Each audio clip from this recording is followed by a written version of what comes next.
Kalma? Paano kung kakalma, Tia Esperanza? Sabi niyo sa akin kahit kayo ay nakatanggap ng tawag na nalunod si Yuki.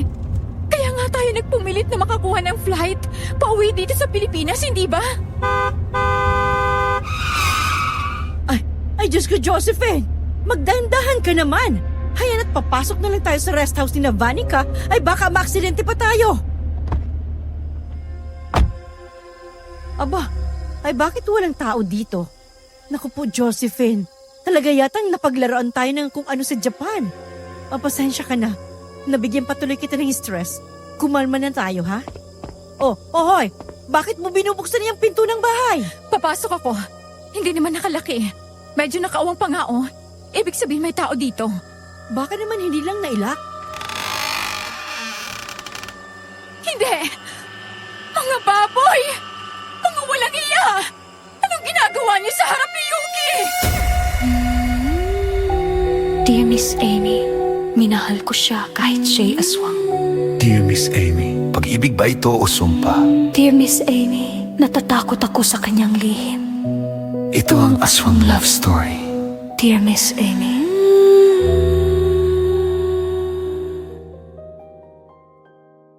Naranasan niyo ba ang mga ibang bansa para sa ikabubuhay ng iyong itinatatag na pamilya?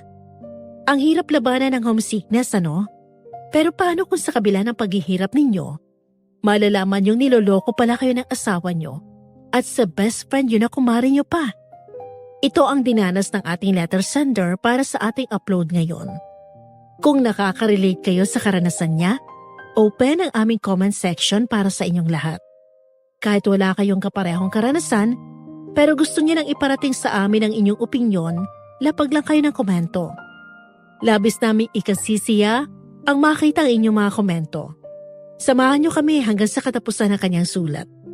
Simulan na natin ang pagbabasa. Dear Miss Amy, at sa mga tagapakinig ng inyong channel, ako po si Josephine. Kasalukuyan akong nasa isang retreat home sa parteng Calabarzon at nakikipisan sa mga madre. Tumutulong ako sa mga outreach nila sa mga batang nasa ampunan.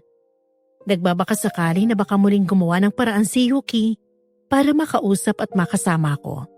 Kung bakit at paano ako nakarating sa sitwasyong ito, ay nag-umpisa mula sa isang tawag na natanggap ko na hindi na naisin ng kahit na sinong magulang na matanggap. Nasa Japan ako noon, sa parteng Kyoto. Nagsisilbi bilang personal assistant ng tiyahin ng aking asawa. Nang isang umaga, habang naghahanda ako ng umagahan, ay bigla akong makatanggap ng overseas call mula sa Pilipinas.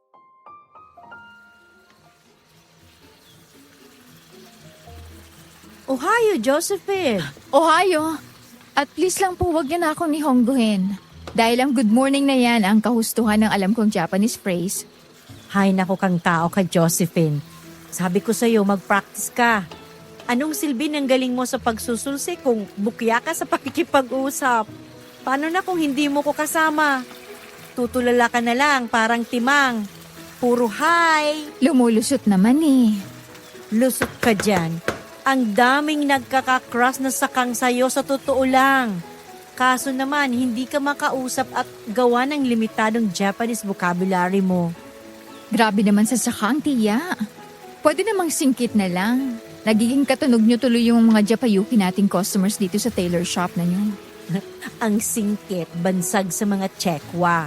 Sakang talaga ang tawag sa mga Hapon ng mga Pinoy dito. Sabi nga sa kantay, huwag kang iibig sa sakang. Pero kung madaming lapad, arigato gozaimasu, gumastos ka. Yan! Kakabarkada niyo sa mga entertainers, ganyan na din kayo magsalita. Apply na din kaya kayo sa Omise.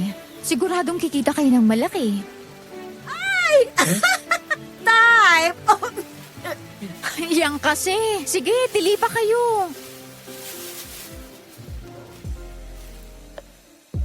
May 2 years na akong nasa Japan.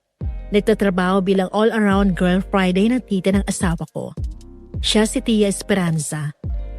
Matandang dalaga siya at nagtapos ng vocational course ng pagsasastre. Na-scam siya ng isang peking employment agency na ang talagang trabaho magpadala ng mga babaeng magiging parausan sa Red Light District. Nakatakas si Tia Esperanza at napulot ng isang lokal na kyuto. Sa awa ng Haponesa, kinuha siya bilang tauhan ng kimono repair shop nito at kalaunan ay sa kanya na ipinamana. Bilang personal assistant niya, ako nag-aasikaso ng mga pangunahing pangangailangan niya. Kasama na siyempre ang meals. Ganito nagsisimula ang aming araw.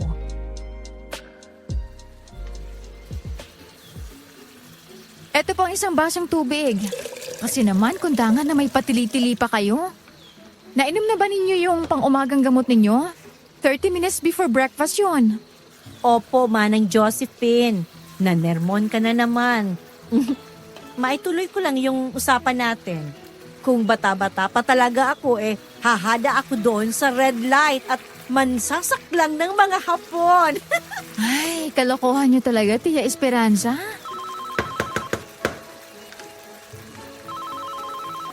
Naku, si Yuki siguro yan. Alam nyo na. Birthday niya today. Siya, sagutin mo na yung bata at baka... Oh, bakit nakakunot yung noo mo? Tita, hindi ko kilalang number na to.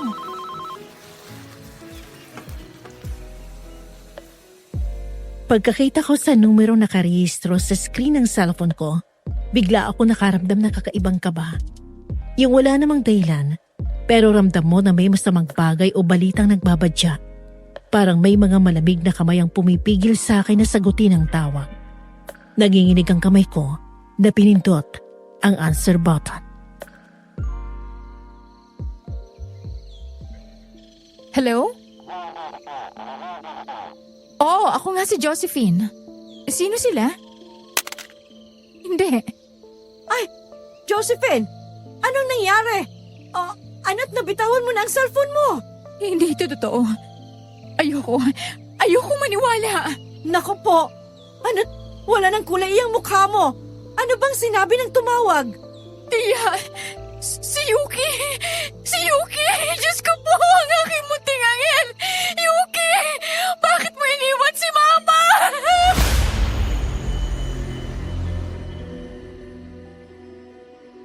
Unknown caller. Walang panluloko sa tono ng boses. Sinabi sa akin na lunod ang aking anak na si Yuki na noong araw na yon ay nagdiriwan ng 7 taon ng kanyang kaarawan sa Pilipinas. Inasahan kong marinig ang boses niya mula sa cellphone ko. Pero isang masamang balita ang natanggap ko. Sinikap ni Tia Esperanza na pakalmahin ako. Sinabi niyang baka prank caller o na may mera na akala ay maluloko ako. Pero bago pa niya matapos ang pagpapaliwanag sa akin, ay ang telepono naman niya ang nag-ring. Saglit lang naging usapan nila ng kung sino mang tumawag. Pero nang humarap siya sa akin, ay panabay kaming napakagulhol. Kaparehas ng natanggap kong balita ang nakarating sa kanya. Uuwi ako ng Pilipinas. Kailangan kong makita si Yuki. Sige, Iha. Uuwi tayo. Sasamahan kita. Bibigyan ko din ng mag-asawang sampal ang asawa mo. Dahil hindi ko makontak. Patay ang cellphone kung kailan kailangan natin siyang makausap. Si Vani ka ba?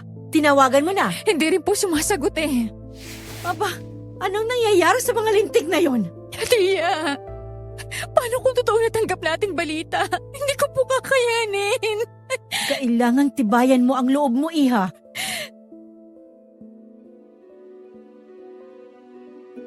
Mula Kansai International Airport, sumakay kami ng earliest flight na available pa Pilipinas.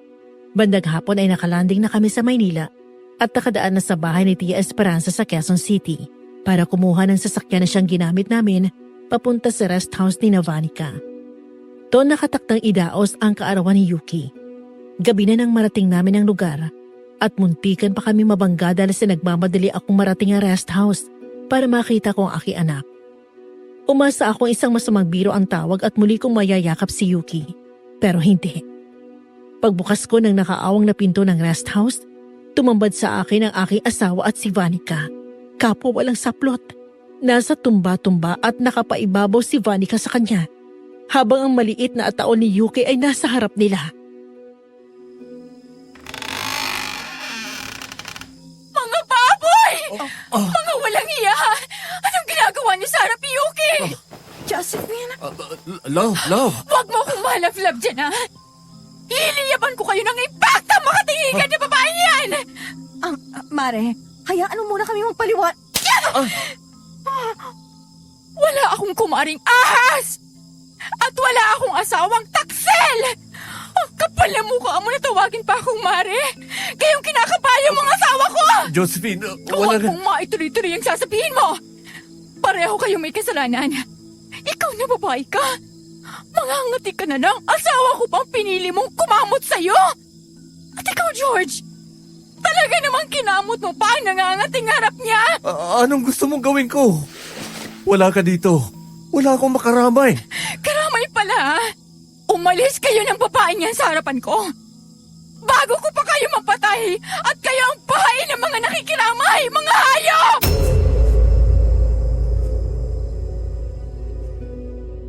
Pagkatapos noon, pinulot ko ang mga nakakalat na saplot nila sa lapag at ibinuto ko yun sa kanila. Magkasiksik silang dalawa na naglakad ng nakatungo habang pilit na itinatago ang kahubdan nila. Sa galit ko, hindi ako nakatiis at inapakan ko sa paa si George. Sinundan ko pa ng isang unday ng kamao ko sa sikmura niya. Dahil sa sakit ay napaluhod si George. Nagalit si Vanica sa ginawa ko at akmang susugurin ako ng sabunot ng may kamay na humawak sa pulsuhan niya.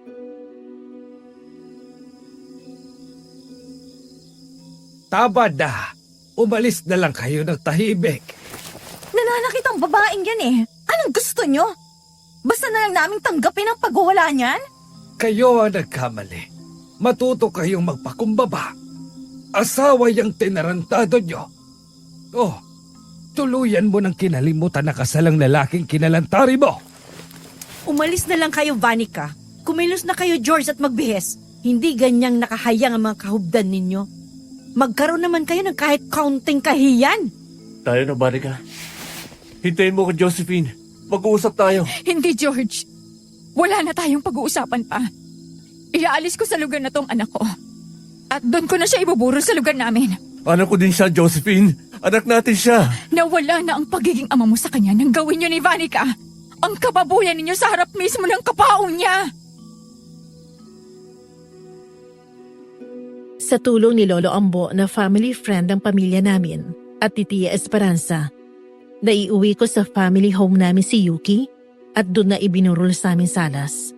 Ang Ichimatsu doll niya na binili ko sa Japan at iniregalo ko para sa kanya nung 5 years old siya.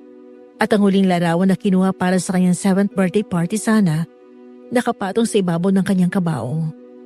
Sa tuwing mapapatingin ako doon, ay hindi ko mapigilang mapaiyak. Agad naman akong dinadaluhan nila Lolo Ambo at Tia Esperanza kapag nakikita nilang nagiging sobrang emotional na ako.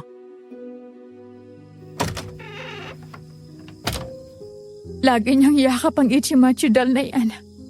Kasi iniisip daw niya na ako yan. Na kapag inaamoy daw niya, parang naaamoy na niya ako. Josephine, hayang ka na naman. Baka magkasakit ka na sa kaiiyak mo. Ang bata pa na Yuki para mawala at lisanin ang mundong to. Yun talagang aksidente. Hindi natin inaasahan ang mangyayari. Alam niyo ba, palagi niyang sinasabi sa akin. Alam na daw niya na ako yung mama niya bago pa siya ipinanganak. Na ako daw yung pinili niyang mama. Josephine, ikalma mo ang sarili mo. Hindi malikot na bata si Yuki. Masunurin yan eh. Bakit naman siya pupunta sa dagat nang wala siyang kasama? Josephine, hindi nagpunta si Yuki sa tabing dagat, kaya siya nalunod. Sakay siya ng yate at doon naganap ang balagim na katapusan ng anak mo. Ano? Nahagip ko ang isa sa mga tauhan sa rest house ni Vanica. Binayaran siya ng malaki ni Vanica para umalis na dahil nakita niya ang nangyari.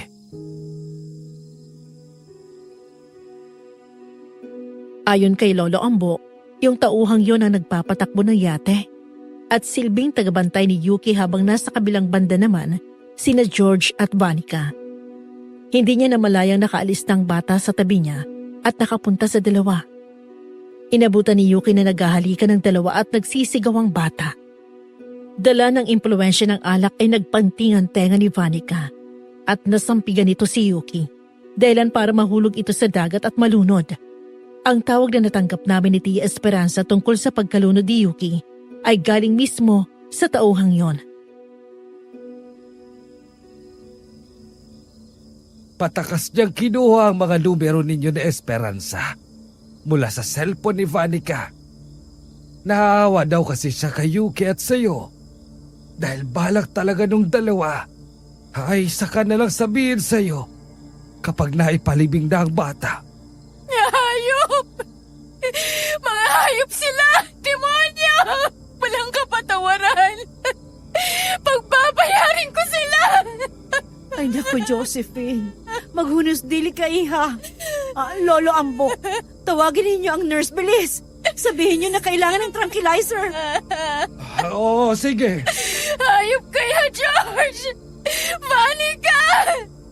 Magbabayad kayo sa ginawa niyo sa anak ko!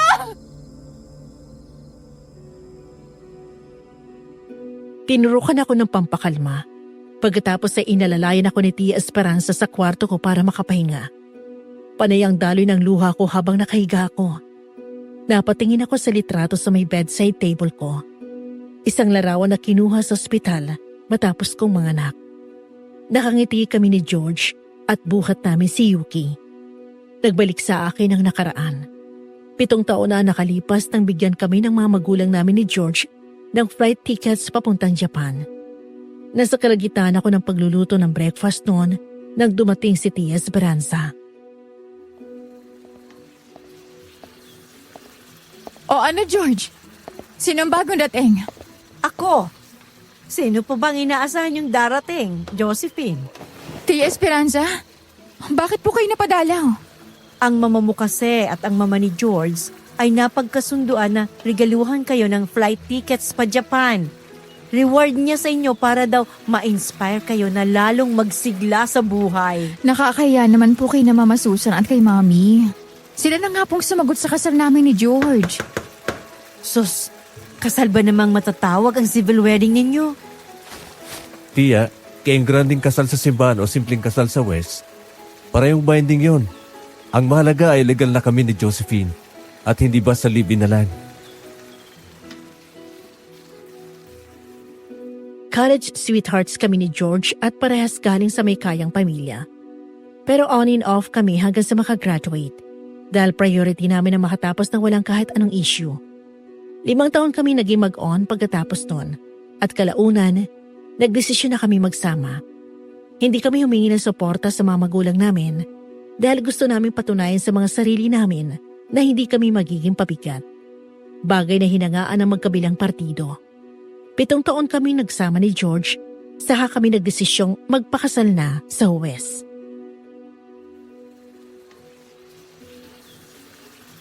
Ay nako, ewan na namin sa inyo. Inaalok naman namin kayo na kami nang bahala sa gastos, puro kayo tangge. Abay para kayong walang kamag-anak. Ano pang silbi namin? Tia Esperanza, gusto lang naman namin ni Josephine na tumayo sa sarili namin mga paa. Kung alam nyo lang kung gaano kadami ang mga kabats namin na hanggang ngayon ay umaasa pa din sa magulang. Tapos ang daming anak. Napag-uusapan na din lang ang anak. Paano ba kayong dalawa? Aba 33 na si Josephine. Ikaw naman, George, ay 35 na. Mahirap na para sa babae ang manganak kapag sumampa ng 30. Tungkol po dyan, nagdesisyon na po kami ni Josephine na hindi na mag-aanak. Aampun na lang po kami ng aalaga ang hayop. Aso siguro o pusa o baka pareho. Kainaman kayong dalawa. Ay, nako. Bahal na nga kayo.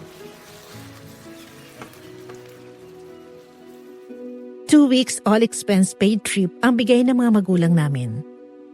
Hindi naman din kami naging masyadong magastos dahil sa Kyoto kung saan ang destinasyon namin ay may bahay si Tia Esperanza.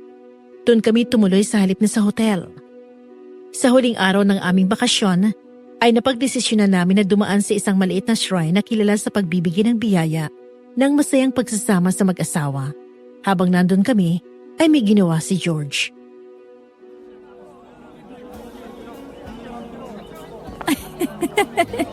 Anong ginagawa mo? Bakit mo pinagkakalawit ang mga hindiliit natin? Ang tawag daw dito ay yubikiri. Yubikiri? Ano yon? Ang ibig sabihin daw nun ay pinky promise. Pero pwede ding finger cut off. Ano? Ay, ayoko niyan. Nakakatakot naman yan. Nasa isang shrine pa naman tayo. Tapos dadali ka ng ganyan. Hindi ako duwag, Miss Amy. Pero sobra lang talagang respeto ko sa mga bagay na may kinalaman sa pangako sa Diyos at sa mga puwersang hindi natin nakikita. Takot ako mapaglaruan.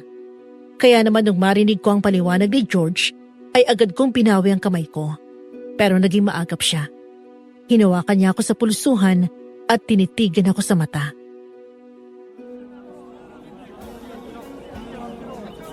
Gusto ko lang ipakita sa'yo kung gaano ko pinapahalaga ng pagkasama natin, Josephine. Ay, sige na nga. Ano ba yung yubikiri na yan? Pagkakalawitin natin ang mga hiniliit natin ng ganito. Tapos? Tapos, nangangako ako na ikaw lang ang mamahalin ko. Na hindi ako titingin sa ibang babae. Ikaw lang sa puso ko. Sumpang pangako kung sino man ang magsinungaling, sa paglunok ng 10,000 karayom, siya ay papatayin. Grabe. Ang morbid naman niyang pangakong niyan, George. Kinikiliputan tuloy ako eh. Ganyan ako kaseryoso sa sama natin na to. Hanggang kamatayan, Josephine. Ikaw lang. Hindi naman na kailangan ng ganyang kabigat na pangako. Basta't ipakita mo lang. Sapat na yun para sa akin.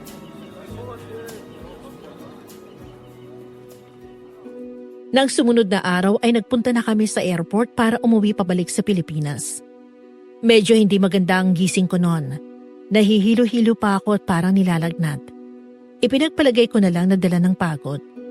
Pero nung boarding na kami, ay nakaramdam ako ng pangangasim ng sikmura at ilang ulit ako nagpabalik-balik sa banyo. Nagdesisyon si George na dali na ako sa ospital. Nalaman namin, 2 weeks pregnant ako. Nagbunga ilang beses namin pagkalimot ni George na gumamit ng proteksyon habang nasa Japan kami. Pag-uwi namin sa Pilipinas, dala namin ang hindi inaasahan pero magandang balita.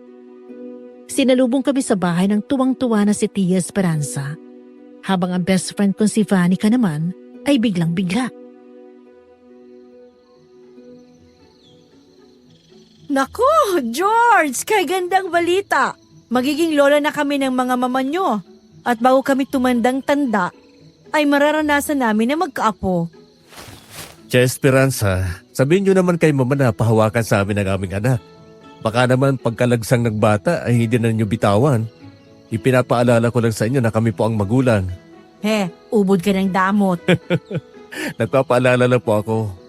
2 linggo pa lang ang anak namin sa sinapupunan ni Josephine.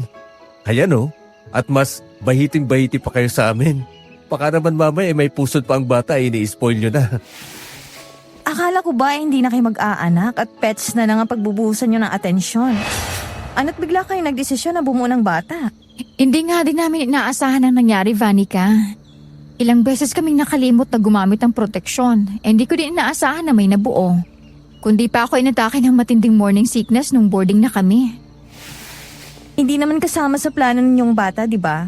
Kagaya ng binanggit ni George. 2 linggo pa lamang yan. Dugo pa lang. Ipalaglag nyo na. Anong katarantaduhan yan, Vanica?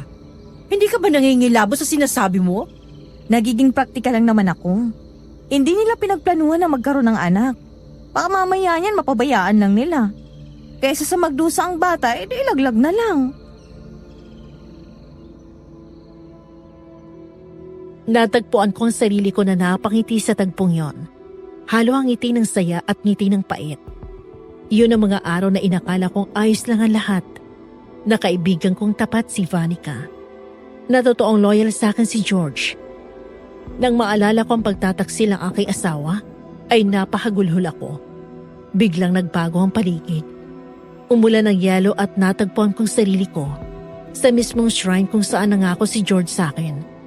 Pero ako lang ang nandun.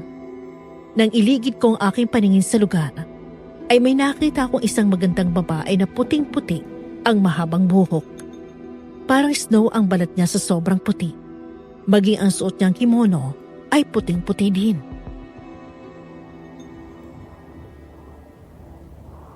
Ito yung shrine na pinuntahan namin ni George noon Bakit ako nandito? Sinong nandyan? Yakusoku yabuti wai kinay. Ano? Anong sinabi mo? Matane. Teka, sandali. Hintayin mo ako! Yuki! Anak! Nasaan ka? Nandito si Mama! Bumalik ka, anak! Josephine, Iha. Iha, gumising ka. Nananaginip ka. Tita Esperanza, nandito si Yuki. Narinig ko siya. Bumalik ang aking si Yuki. Iha, panaginip lang yon. Wala si Yuki. Hindi mo ba naaalala? Nasa baba siya. Nakaburol.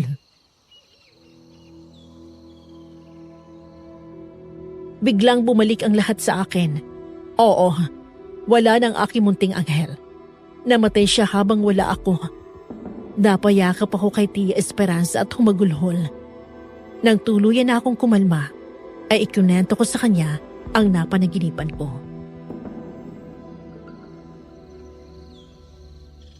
Naghahapon ang babae sa panaginip mo. Ang ibig sabihin ng una niyang sinabi ay hindi mo dapat sinisira ang pangako mo o hindi mo dapat sirain ang iyong pangako. At ang pangalawa niyang sinabi ay magkikita tayo ulit. Pero hindi ko siya kilala, Tia Esperanza. Wala akong kilalang ganong itsura. Eto naman ay sa pantaha ko lang. Huwag mong masyadong pangahawakan.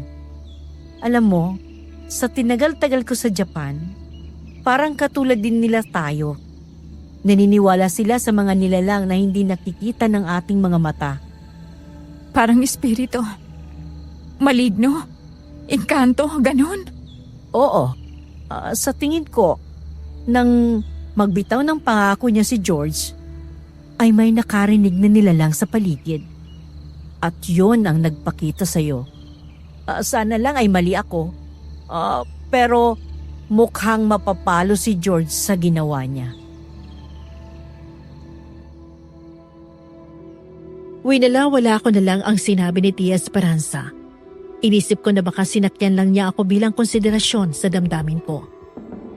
Pero sa pangatlong gabi ng burol ni Yuki, isa sa mga kasambahay namin na Trining ang pangalan, ang bigla na lang nagsisigaw na nanakbo palabas ng kusina. Hawak niya ang kanyang hinliliit sa kanang kamay. Nagdurugo yon. Isinisigaw niyang may aswang na kumagat nun. Sabay turo sa Ichimatsu doll ni Yuki habang isinisigaw na may sa impacto yon at may masamang espiritu na kasanib doon. Para mahinto ang skandalo at mapakalma ang mga bisita, ay agad ako nagpatawag ng sasakyan at ipinasugod siya sa ospital. Sinamahan naman siya ni Tia Esperanza at bandang 1:00 na ng madaling araw nang makabalik sila ng driver. Ikinonfine si Trining. Opo. Pasensya na po kayo kanina sa pag-iiskandalo ng aming kasambahay. Josephine, nakabalik na si Esperanza. Nandun siya sa may lanay. Puntahan mo na siya at may sasabihin siya sa'yo. Ako na muna ang estima dito sa mga nakikiramay. Sige po, Lolo Ambo. Kayo na po munang bahala. Tia Esperanza, nakabalik na pala kayo. Oo, pinahagip nga kita kay Lolo Ambo at may sasabihin ako sa'yo. May problema ba, Tia? Maliban sa iskandalong ginawa ni Trining kanina, ewan ko Iha, ang gulong ito sa pagitan niyo ni George at nang makating si Vanica ay lalo pang gumugulo. Anong ibig niyong sabihin? Si Trining ay totoong naputulan ng hinliliit. Pero yung claims niya ng tungkol sa aswang at sa mga may nakasanib sa Ichimatsu doll ni Yuki ay maaaring dahil lang sa lasing siya. Ano po? Habang nagsisigaw si Trining, isang nurse ang nakapansin na amoy alak ang hininga niya. Kaya tinest siya at hayon, positive siya na lasing. Talaga naman, iinom-inom, di naman pala kaya. Lintis na nag-hallucinate pa ang lokaret. Pero may nalaman ako. Na ano, Tia? Dala ng pagkalasing ni Trining, kung ano-ano ang nakikita ng tanga May babae daw na nakatitig sa kanya at pinagbabantan siyang palulunukin ng 10,000 karayom kapag hindi siya umamin sa kasalanan niya sa'yo. Ano namang ginawa niya sa akin, Tia? Napakabait ni Trining at maasikaso sa akin. Sa amin ni Yuki. Tumatanggap siya ng bayad mula kay Vanica para ialis si Yuki sa bahay kapag sumasalisi silang dalawa ng asawa mo. Panganay sa 9 na magkakapatid si Trining. Siya lang inaasahan ng pamilya niya sa probinsya. Nauunawaan ko kung bakit niya nagawang tanggapin ang bayan ni Vanica. Pero hindi ako tanga. Natatanggapin ko papabalik ang isang ahas sa poder ko. Kaya naman, sumaglit ako sa ospital kung saan nandun si Trining. Binigyan ko siya ng huling buwan na sweldo niya at separation pay. Panay ang iyak niya at hingi ng sorry. Pinakinggan ko lang siya. Pagkatapos ay umuwi na ako. Bandang hapon ng sumunod na araw, nabalitaan na lang namin na patay na si Trining. Lumunok siya ng santambak na karayom. Natanggap ko ang tawag ng ospital habang nagpapahinga kami ni Tia Esperanza sa kusina at nagmimerienda. Josephine, sinong tumawag? Bakit ganyan ang mukha mo? Tumawag ang ospital. Patay na si Trining. Lumunok daw ng sandamakbak na karayom. Diyos ko, paano daw nangyari yun? Saan naman siya kumuha ng mga karayom? Hindi rin daw maintindihan ng mga bantay sa ospital. Sabi nila natagpuan na lang si Trining na nasa supply room ng ospital. At wala nang buhay. Panay karayom ang bunganga, lalamunan. At may ilang nakatuloy na sa sikmura niya. Ay naku po, sumalangit nawa ang kanyang kaluluha. Dinala na sa probinsya nila ang mga labi ni Trining. Si Yuki naman ay 5 araw na ibinurol. Hinintay lang namin na makarating ang mga lola niya sa magkabilang panig. Ang nanay ko kasi nasa Singapore noon at pumapasyal. Ang biyenan ko naman ay nasa Australia at dinadalaw ang hipag ko na doon na nakabase. Magkabilang partido ay parehas na sa akin kampi at walang may gustong konsintihin si George. Kahit ang biyenan ko ay sinabihan na ako makipag-anal na. Sinabihan din niya ako na hindi na welcome si George sa bahay nila at itatakwil na niya ang asawa ko bilang anak. Oo, Miss Amy. Hindi ako inapi ng mga in-laws ko. Hindi konsentidora ang biyanan ko. Masasabi ko napakapalad ko bilang isang manugang. Pero isa akong ina na nawala ng anak. Nangibabaw ang lungkot ko sa pagkawala ng aming si Yuki. Kaya hindi ko masyadong ma-appreciate ang pagmamahal na bumubuhos sa akin ng mga panahon yon. Sa araw ng libing ni Yuki, may ilang oras pa akong tumigil sa puntod niya kahit patuluyan na yung natabunan ng lupa.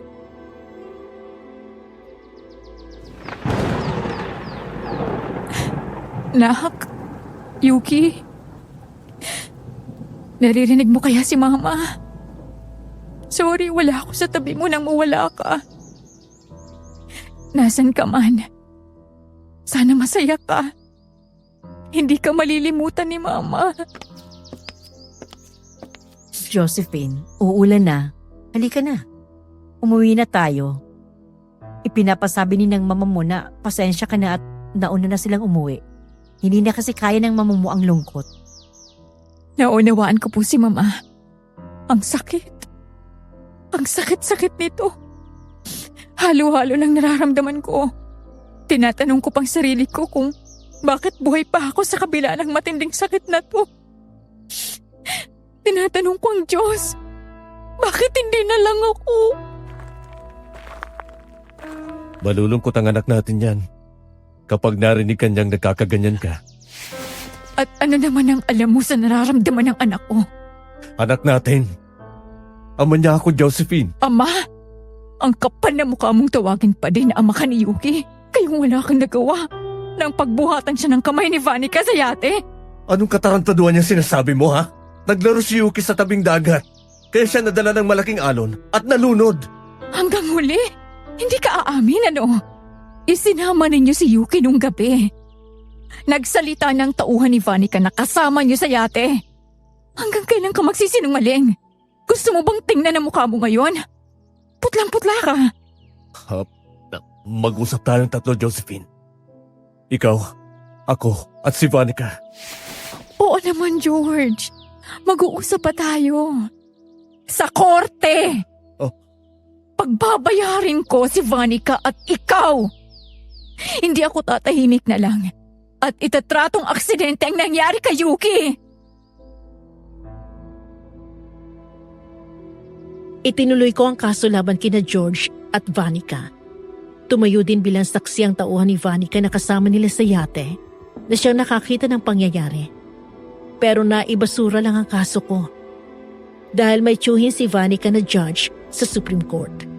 Down na down ako noon, Miss Amy. Pakiramdam ko, napakawalang kwenta kong ina.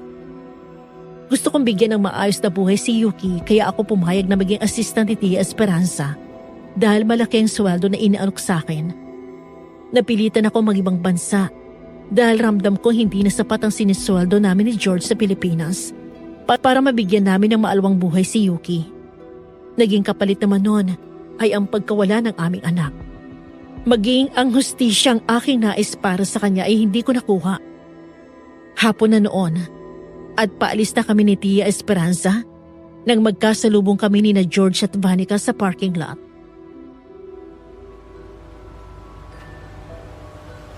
At talaga namang bit-bit mo pa yung babaeng yan? Pinanindigan mo na ang pangangalo niya, George! Tia Esperanza. Huwag mo akong matiyatya dyan. Galit na galit ang mama mo sa'yo. Ano bang nangyari sa'yo? Pinalaki ka namin ng ayos. Ano at naging ganyan ka? Hindi ka na naawa sa asawa mo. Iniya mo kami ni Susan. Si Josephine pa talagang nakakaawa, Ninang. Bakit? Inano ba siya ni George? Nakikipag-ayos si George. Pero walang ibang ginawa yung si Josephine kung hindi pagtabuyan ng asawa niya.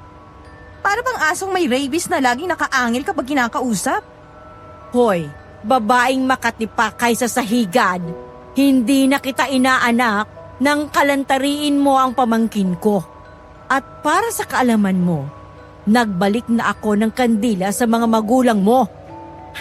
Ah, ganon. Lalong hindi ko kailangan ng ninang na makitid ang isipan na kagaya mo. Anong sinabi mo? Tama na, Vanica. Tayo nagkamali. Matuto tayong magpakumbaba. Ano ipagkukumbaba natin, George? Mali bang magmahal? Sinaktan ba natin yung si Josephine? Nagkasya akong nakatago lang, nakamasid.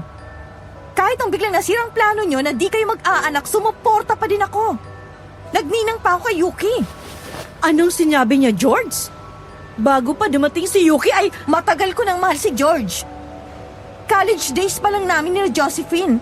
Mahal ko na siya. Ako mismong lumapit kay George para maging kabit niya. Inilugan ko ang sarili ko. Nagkasya ako nakikihati kahit palihim.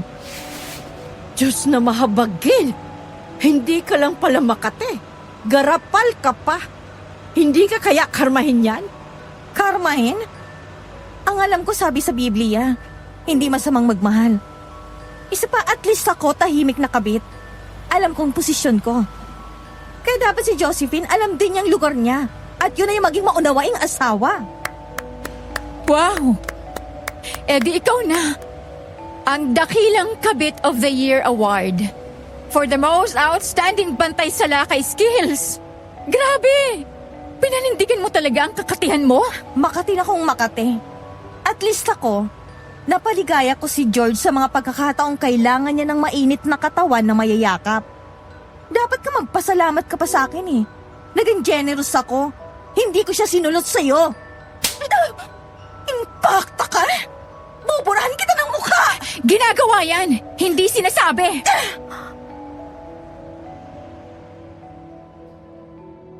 Pero bago pa ako nahagip ni Vanica ay humarang na si George sa pagitan namin. Niyakap siya nito at dahan-dahang inilayo sa akin. Si Tia Esperanza naman ay inakbayan na ako at iginiya pabalik sa aming sasakyan. Habang nagwawala si Vanica, pahabol akong tinawag ni George. Pakawalan mo ako, George! Gaganti ako! Manahimik ka! Kuriring-kuriri na ako sa'yo, Vanica! Diyan ka sa kotse at magpalamig ng ulo mo. Josephine, hintayin mo ako. Pupuntan kita. Mag-uusap tayo. Aayusin natin to. Babawi ako sa'yo. Itatama ko ang pagkakamali ko. Doon ka na lang bumawi sa susunod mong magiging asawa, George. Hintayin mo na lang ang annulment papers na bababa sa'yo. Tia Esperanza, mawalang galang na ho. Pero ang asawa ko ang kinakausap ko at hindi kayo. Ipinapaalala ko din sa inyo na ang pinag-isa ng Diyos ay hindi dapat paghiwalayin ng tao. At ipaalala ko rin sa'yo na nasa 10 utos ang huwag makiapid at huwag mong pagnasaan ng hindi mo asawa. Dadalihan mo pa ako ng salita ng Diyos. Gayong kayong dalawa ng kabit mo ang may matinding pagkakasala. Sa sinabi ni Tia Esperanza ay natameme si George. Napatungo na lang ito at tahimik na sumakay sa sasakyan kung saan nandun ang nagsisigaw pa din na si Vanica. Walang lingon likod kami sumakay ni Tia Esperanza sa van at lumarga na ng alis. Mula sa korte, dumaan kami sa isang kilalang pizza restaurant sa may bukana ng LRT Taft. Pagkatapos noon ay bumiyahe na ulit kami. Pag-exit namin mula Magallanes, ay kinausap na ako ni Tia Esperanza. Ano nang balak mo niyan, Josephine? Alam mong ano man ang maging desisyon mo, ay suportado ka namin. Gusto kong malibang. Yung may uuko pa sa isipan ko. Gusto ko sanang sumama sa inyo sa probinsya. Di ba sabi ninyo gagawin ninyong parang extension ng kimono repair shop? Yung bahay niyo doon? Yan sana ang balak ko, Iha. Ang alukin ka na magpatuloy bilang assistant ko. Nahihiya lang akong alukin ka dahil baka isipin mo naman na sinasamantala kita. Ano bang pananamantala? Ang palad ko nga dahil kakampi ko kayo ni na Mama Susan. Hindi ko man yun masyadong ma-appreciate ngayon dahil nagluluksa pa ako kay Yuki. Pero abot-abot ang pasasalamat ko sa inyo. Take all the time in the world, Iha. Nandito kami para sa'yo. Dave, sa rest house tayo.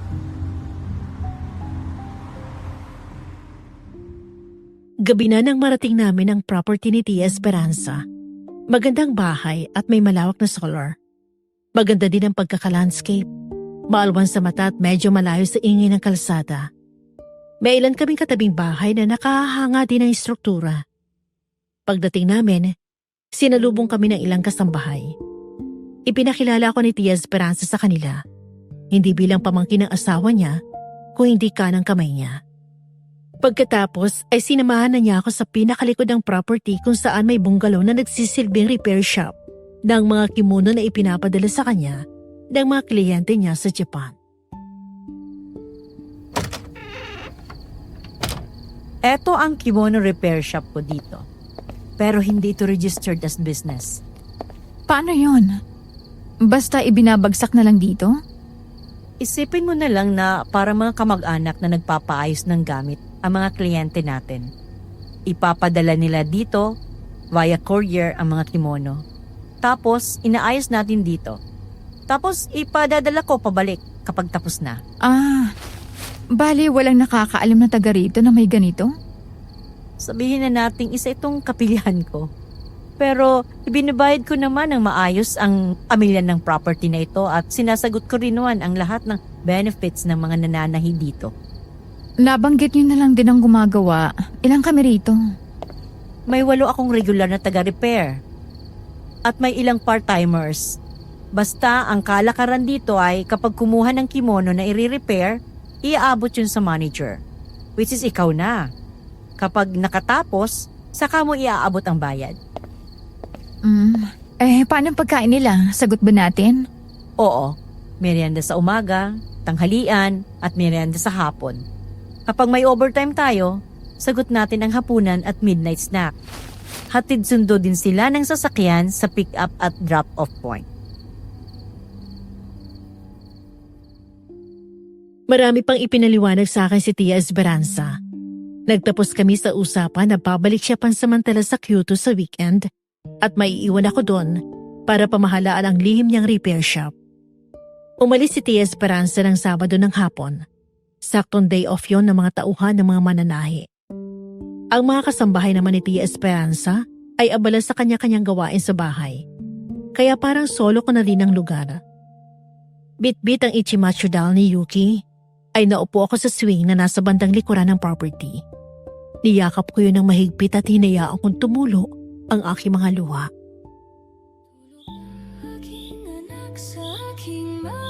Miss na kita, Yuki. May tao ba dyan? Thelma? Tin? Nena? Ano ba yan? Bigla namang lumamig. Hindi ka dapat nakakalimot magsuot ng jacket. O kahit shawl lang kapag ganitong pahapon na. Lumalamig kasi ang hangin dito. Tanda kita! Yun agad ang nasabi ko nang tingnan ko ang babaeng bagong dating na lumabas mula sa likod ng makapal na mga dahon. Naalala ko sa kanyang babaeng nagpakita sa akin sa panaginip ko. Pero agad ko yung pinagsisisihan. Dahil ang babaeng nasa harapan ko ay nasa 20s niya. May mahabang tuwid at itim na buhok. Parang bulak sa puti ang balat niya at may kakaiba siyang dating. Yung tipong para ka nakakita ng misteryosang nilalang na hindi parte ng mundo ng mga tao. Kahit ang paraan ng pananalita niya, misteryoso din ang dating. At sa pagtataka ko, para bang ang saya-saya niya sa sinabi ko. Talaga? Hindi, ang ibig kong sabihin nagkamali ako. Nagkamali? Kasi? Napagkamalan kita na ikaw yung babaeng kumausap sa akin sa panaginip ko. Pasensya ka na. Hindi, ayos lang. Alam mo ba? Minsan daw isang mensahe ang mga panaginip. Lalo kung ito ay kakaiba at hindi mo inaasahan. Ganun ba? Sino ka nga pala? Anong ginagawa mo dito? Ako si Yuna. Yuna? Mananahi ka din dito sa kimono repair shop ni Tia Esperanza? Part-timer ka ba? Oo, parang ganon.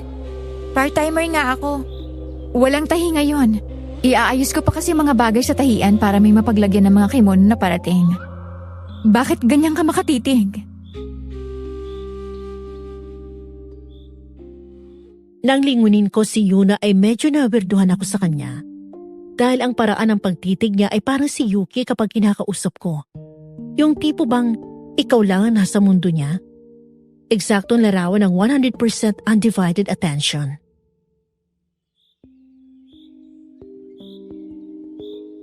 Wala lang. Pinapakinggan lang kita. Ayaw mo ba? Hindi naman. Ang huli kasing tao na ganyan makatitig sa akin kapag nagsasalita ay... Ang may-ari ng magandang manika na yan? Paano mong nalaman? Paano hindi ko malalaman? Sa bagay no, nadatan mo akong umiiyak at yakap ang manikang ito. Oo, tama ka. Siya nga ang huling taong ipinaramdam sa akin na ako lang ang mundo niya. Miss na miss ko na siya. Huwag ka nang umiyak. Nalulungkot din siya kapag umiiyak ka.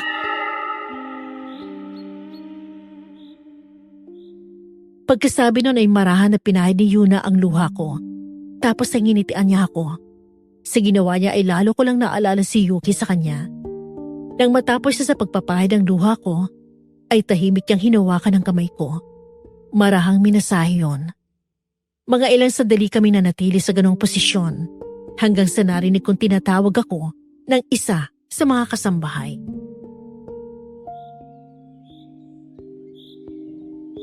Oo, nandyan na! Yuna, may bisita doon na dumating. Sasalubungin ko lang. Halika, sama ka sa akin. Hindi na, uuwi na ako. Ganun ba? Di sumabay ka na sa akin. Dito din sa gawing ito ang gate. May dadaan na lang ako sa patahian. May naiwan kasi akong gamit doon. Okay, sige. Hindi naman nakalak ang pinto doon. Kita ulit tayo sa susunod. Oo, sige. Kita tayo. Ay naku po, ano namang lamig dito? Lolo Ambo, kayo pala yung bisitang sinasabi ng mga kasama ko sa bahay. Hindi ka ba giniginaw, Josephine? Abay, kulang na lang ay umulan ng niebe dito sa sobrang lamig. Tignan mo, Uy, umuusok ang bibig ko. Ha? Hindi ko po pansin. Kung hindi ko lang sa ulado ang lugar na to, Esperanza, sigurado maghihinala ako na may malakas na elemento ang nagagawin dito. Bakit ka ba nandito at nag-iisa? Nagmumukmuk ka na naman ba? Hindi ako nag-iisa dito, Lolo Ambo. May kasama ako, si Yuna. Sino naman yon? Yung isa sa mga taga-repair ng kimono ni Tia Esperanza, Oh, nandyan lang siya sa shop. May kinukuha ang gamit niya. siya nga. Ay, tayo nga't sundan natin. Makita ko yung nagpangiti sa'yo. Alam mo bang ibang ngiti mo ngayon? Nabawasan din ang lungkot sa mata mo. Parang nagbalik si Yuki sa tabi mo.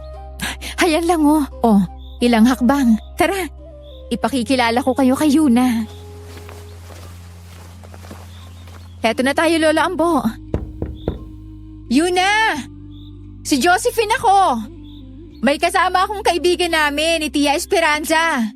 Bakit walang sumasagot? Bakit hindi ako naririnig? Teka nga, buksan ko na nga itong pinto, baka hindi tayo naririnig. Yuna! May kasama akong... Walang tao dito, Josephine. Nasaan na yun? Bago natin ipagpatuloy ang pagbabasa ng sulat ni Josephine, ay nais namin magpasalamat sa inyong lubos na pagsuporta, pagtangkilik at pagmamahal sa Miss Ami Aswang Love Stories. Huwag niyong kalimutang suportahan din ang ating sister channels na Kwentong Takip Sinim, Aswang Diaries, Sityo Pangil, Sityo Bangungot, Aswang Confessions, at ang katulad namin na bagong channel, ang Aswang Radio. Para palagi updated sa ating latest uploads, hit the subscribe button at notification bell. Mag-comment naman kayo para magkakwentuhan tayo, ha? Ihintayin namin kayo sa comment section. Muli, ang aming taus-pusong pasasalamat sa inyong lahat. At ngayon, balik tayo sa pagbabasa ng liham ni Josephine.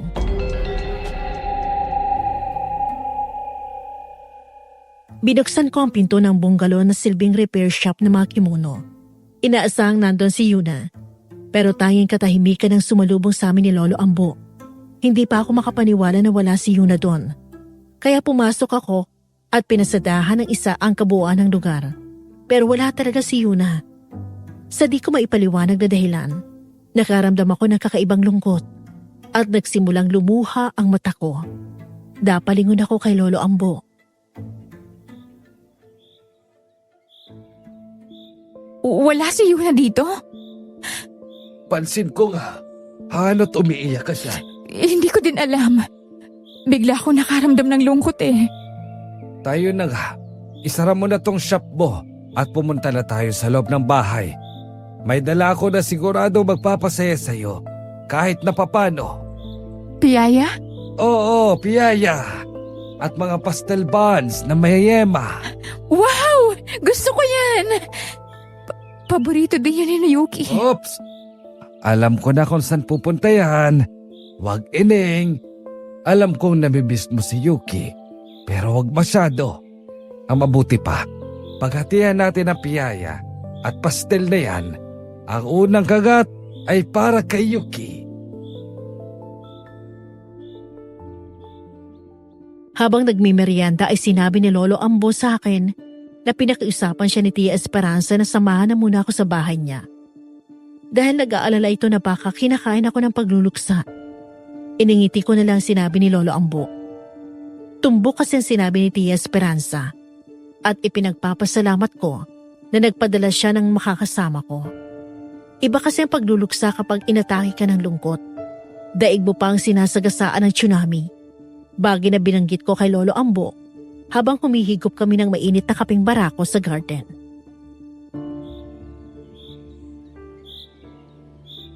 Wala namang masama kung nagluluksa ka, Josephine. Masakit mawala ng mahal sa buhay. Pero sana, huwag masyado. May paniniwalang matatanda na kapag labis ang pagluluksa natin, ay hindi din natatahimik ang kaluluwa ng ating pinagluluksa. Sinisikap ko naman, Lolo Ambo. Pero sa tuwing maaalala kong pagtataksil ni George, ang pagiging ahas ni Vanica, hindi ko maiwasang hindi maawa kay Yuki. Tuwing maaalala ko yun, nalabot talaga ako. Ikinalulungkot ko ang nangyari sa kasong isinampa mo. Wala eh. Sa tagal namin magkakilala ni Vanica, malay ko bang may twin pala siyang Wes. Pakiramdam ko, Lolo Ambo, wala akong silbing ina. Hostisya na lang para sa anak ko. Hindi ko pa nagawang makuha para sa anak ko. Nagawa man nilang paikutin ng batas ng tao. Hindi nila matatakasan ang singil ng tadhana. Hindi man sila napagbayad ng batas. Ito ang tatandaan mo. May sisingil sa kanila. Hihilingin nilang nakulong na lang sana sila.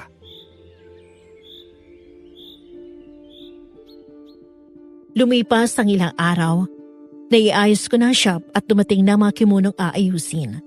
Naging okupado ang isipan ko na ibang bagay maliban sa pagluluksa dahil sa dami ng gagawin. Bagay na ipinagpapasalamat ko. Si Yuna at ang mga sandaling magkasama kami ang nagsilbing pahinga ng isip at damdamin ko. Pakiramdam ko kapag kasama ko siya, napupunan doon ang pagkawala ni Yuki. Yun nga lang, may kakaiba sa kanya. Kadalasan ay sa hapon lang siya dumadating at sa tuwing may mga nilalamay lang kaming tahiin o yung kailangan tapusin na magdamagan lang siya, nakikisalamuha sa amin. Katulad na lang ng gabing yon.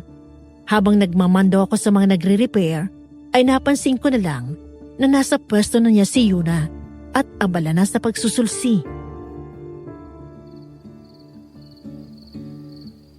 Oh, magdamagan ulit tayo ngayon. Madalian daw yan, sabi ni Tia Esperanza. Rachel, sa'yo ko ipagkakatiwala yung kimonong pula. May hiwa yun sa may laylayan. Siguraduhin mong maayos na yun.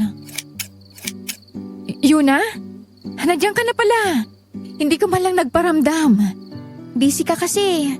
Kaysa sa mga abala ko, nagsimula na ako magtrabaho dito. Paano? Di makikipagpuyatan ka ulit sa amin? Bakit daw maingay sila? Hindi ko alam. Teka nga't makikibalita ako. Dito ka muna, Yuna, ha? Babalikan kita. Lumabas ako saglit at nakiusyoso sa mga kasambahay namin na nagkakatuksuhan.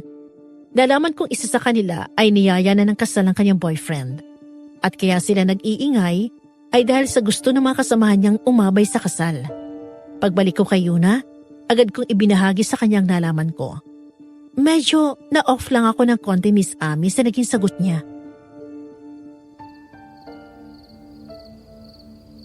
Ikakasal siya? Talaga? Oo. Ipinakita pa nga niyang suot niyang engagement ring. Pero paano nangyari yun? May ibang lalaki siyang kinakatagpo. Paano mo naman yun nalaman? Ang babaeng yun, pakakasal siya sa mayamang lalaki na nag-alok sa kanya ng kasal. Pero ilang beses na niyang isinuko ang kanyang sarili sa kargador ng bigas dun sa palengke. Kabi-kabila ang pagsira niya sa kanyang pangako. Hindi maganda. Paano mo naman nalaman yun? May pakpakang balita. At may nakakarinig nito. Hindi lang tao. Medyo na-weirdohan ako sa pananalita ni Yuna noon. Malaman kasi, at parang alam na alam niyang sinasabi niya. Ilang sandali ko siyang tinitigan at pagkatapos, nagtuloy na din ako sa aking ginagawa. Lumipas ang mga oras at lumalalim ng gabi. Padalas na kaming lahat sa aming pagre-repair. Doon ko napansin na wala si Yuna sa pwesto niya. Inakala ko nagpapahangin lang siya, kaya lumabas ako saglit ng shop para hanapin siya.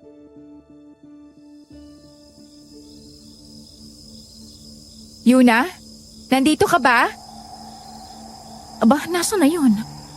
Baka naman nasa harap. May tao ba dyan?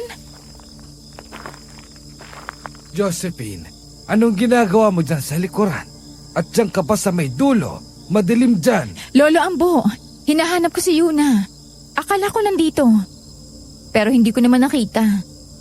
Papunta na sana ako sa harapan pero may narinig akong kaluskos dito sa likod ng mga halaman. Naputol ang pag-uusap namin ni Lolo Ambo nang bigla may tumili sa likod ng mga halaman. Sabay kaming napatingin sa isa't isa. Tapos noon, nagitla na lang kami na may nalanakbo mula sa likod ng mga halaman. Nang tuluyan na siya makalabas ay natandaan ko kung sino siya. Isa siya sa mga kasambahay namin. Siya yung ikakasal na pinagkaguluhan ng mga ibang kasambahay ng bandang hapon.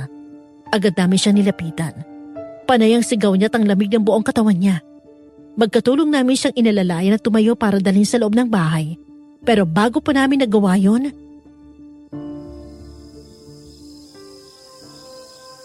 May kumagat sa hinliliit niya. Ang mabuti pa, Lolo Ambo. Dali na muna natin siya sa loob ng bahay para mabigyan siya ng first aid. Ay, nako po. Ay, naku. At saan niyo naman dadali ng taksil na yan? Ha? Sino ka?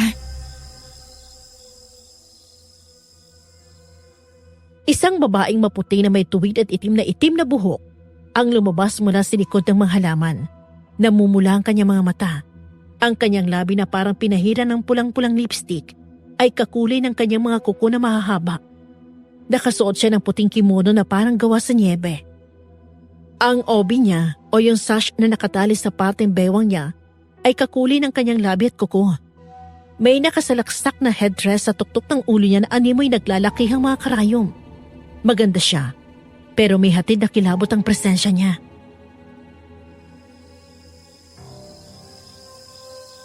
Ako ang kagustuhan ng mga pangako. Ng mga pangakong napapako. Ang tagisingil sa mga tao nagtataksil. Isa kang pangakuan. Tama ka, tanda. At yung babaeng yan ay isang makasalanan naglalaro sa damdamin ng dalawang lalaki na kanyang pinangakuan. Umalis ka dito. Wala kang puwang dito. Alis! Tanga! Hindi yan sapat para palisin ako. Mamamatay ang babaeng yan. Wag! Wag? Bakit wag? Ano bang babaeng to para sa'yo? Isa siyang kasambahay namin.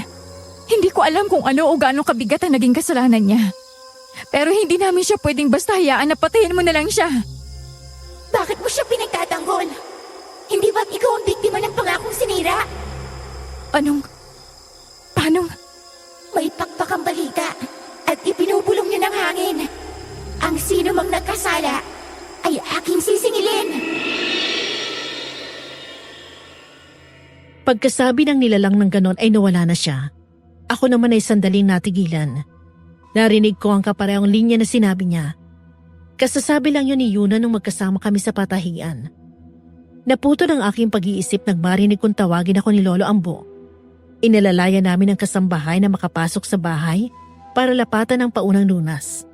Panay ang iyak niya habang inaayos ni Lolo Ambo ang putol niyang hiniliit.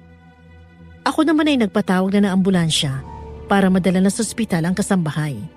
Ilang sandali pa, kinuha na siya ng mga medic. Pinasama ko na si Cheche na isa ding kasambahay para maitawag sa akin kung ano man ang kailangan sa ospital. Cheche! Basta kapag may kailangan, tawag lang kayo. Nandito ka pala sa front door, Josephine. Bakit po, Lolo Ambo? Heto, nakuha ko tong manika na bigay mo kay Yuki. Alam ko na sobrang halaga nito sa'yo. Nakuha ko yan habang naghahanap ng palatandaan na makapagbibigay sa atin ng ideya kung ano o sino ang pangakuan na yon. Pero sinabi niyo kanina kung anong uri siya ng nilalang, hindi ba? Josephine, may mga nilalang na nabubuo dahil sa matinding emosyon o yung mga bagay na gusto nilang gawin. Katulad ng pangakuan na yon na nagiganti sa mga nagtataksil at sumisira sa pangako. Pero bakit dito? Yan din ang gusto kong malaman. Bakit siya nandito? Bakit mga sumira sa pangako ang kanyang tinututukan? At kung anong nilalang o elemento ang nagbigay sa kanya ng kapangyarihan para maisakatuparan ng kanyang adhikain. Saan niyo nga pala nakita itong Ichimachu doll, Lolo Ambo? Doon sa kung saan natin nakita si Lorna. Bumalik kasi ako doon at natagpuan ko yan. Malapit sa halamanan. Nabitawan mo siguro. Nanlamig ako nang mahawakan ko ang Ichimatsu doll ni Yuki. Hindi ko yung dala ng mangyaring insidente. Iniwan ko yung nakaupo sa tokador ko sa loob ng kwarto. Inimas-himas ko ang damiton para matanggal ang alikabok nang biglang.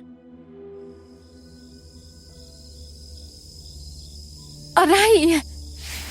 Anyari naman sa'yo. May tumusok sa akin eh. Ano ba to? Karayom? Kaya na nga. Dumudugo na ang daliri mo. Baka naitusok mo dyan sa manika yung karayong kanina. Hindi ba't maghapon ka sa panahiyan? Baka nga ho. Pero hindi yung totoo. Hindi nila ako nagpaliwanag kay Lolo Ambo. Paano naman ang dami-dami nang nangyayari? Pagkatapos noon ay dumiretso na ako sa likod bahay kung saan nandun ang bungalow na ginawang shop. Pagdating ko, nabigla ako sa nakita ko. Lahat ng 8 mananahin naglalamay ng repair ng mga kimono ay nangasubsob sa mga mesa nila at tulog. Tanging si Yuna lang ang gising at nananahi. Habang papasok ako, ay minasdan ko si Yuna. Nandun pa din pakiramdam ko na parang hindi siya parte ng mundo natin. Ilang beses ko ding ipinikit mulat ang mata ko dahil tingin ko ay may kakaibang sinir na nagmumula sa balat niya. Naramdaman niya yata nakatingin ako sa kanya dahil bigla siyang tumingin sa akin at ngumiti. Naalala ko na naman si Yuki. Pareho kasing ngiti nila.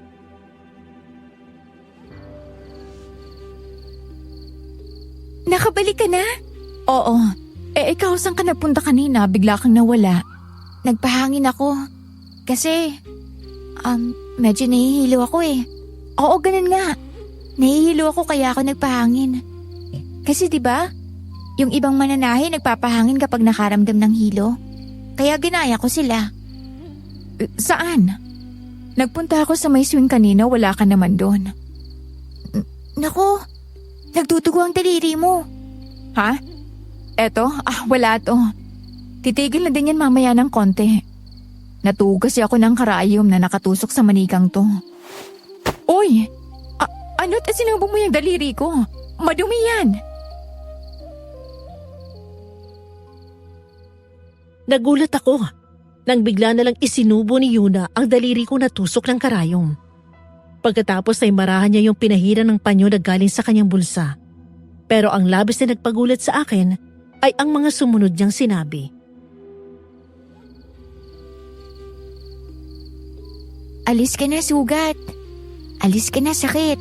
Huwag ka nang babalik kung ayaw mo akong magalit. Saan mo natutunan yan? Ha? Yun? Magic yun ng mama ko. Alam mo ba kapag nasusugatan ako? Ganun ang sinasabi niya. Tapos parang magic nawawala talaga yung sakit.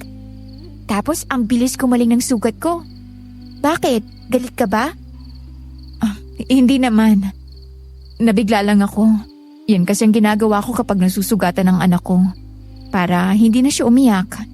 Siguro lahat ng mga mama may magic na ganun, no? Siguro nga. Nagdire-diretso na ang tulog ng mga mananahi. Kami na lang ni Yuna ang nagtawid ng lamay ng pagre-repair.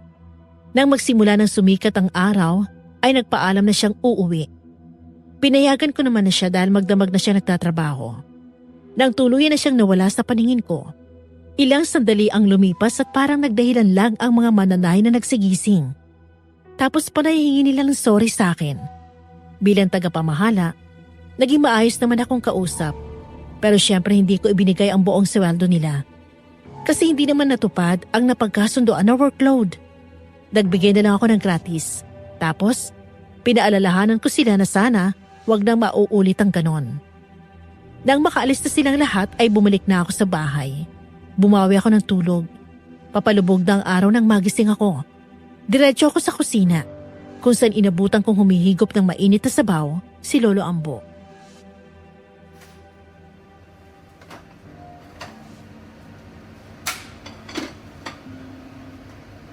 Nagising ka na pala. Kumusta? Nakatapos ba kayo? Oho, naitawid naman ho namin ng mga repairs. Medyo nag-alala nga ako. Dahil nung sinilip kita kanina, puro tulog ang mga mananahin mo. Kako tutulungan ko na kayo kung sakaling hindi aabot. Butit nagising naman pala sila. Yun na nga po, Lolo Ambo. Walang gumising sa kanila. Natapos na lahat ang gawain bago sila nagising. Ay nako po, kawawa ka naman. Sinolo mo ang trabaho. Magagalit ang Tia Esperanza mo kapag nalaman yan. May nakatulong naman po ako, si Yuna. Yuna? Yung ipapakilala mo sana sa akin, pero hindi na natin naabutan. Oho, siya nga ho. Baka nalilibang lang ako. Pero saan ba siya nakapwesto? Ang tingin ko kanina nag-iisa ka. Baka inaantok na kayo. Katabi ko po siya.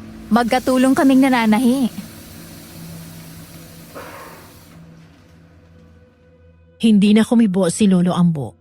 Tahimik lang niya akong tinatango-tanguan habang humihigop ng sabaw na nasa tasa. Pero dama ko na ayaw niyang maniwala sa sinabi ko. Magkukomento pa sana ako pero nahinto yun dahil sa ingay na narinig namin mula sa kwarto ng mga kasambahay. Sabay kaming tumayo at pinuntahan ng gulo. Inabutan namin na nagwawala si Lorna na parang wala sa sarili, habang ang mga kasamahan naman niya ay tulong-tulong na pinipigilan siya.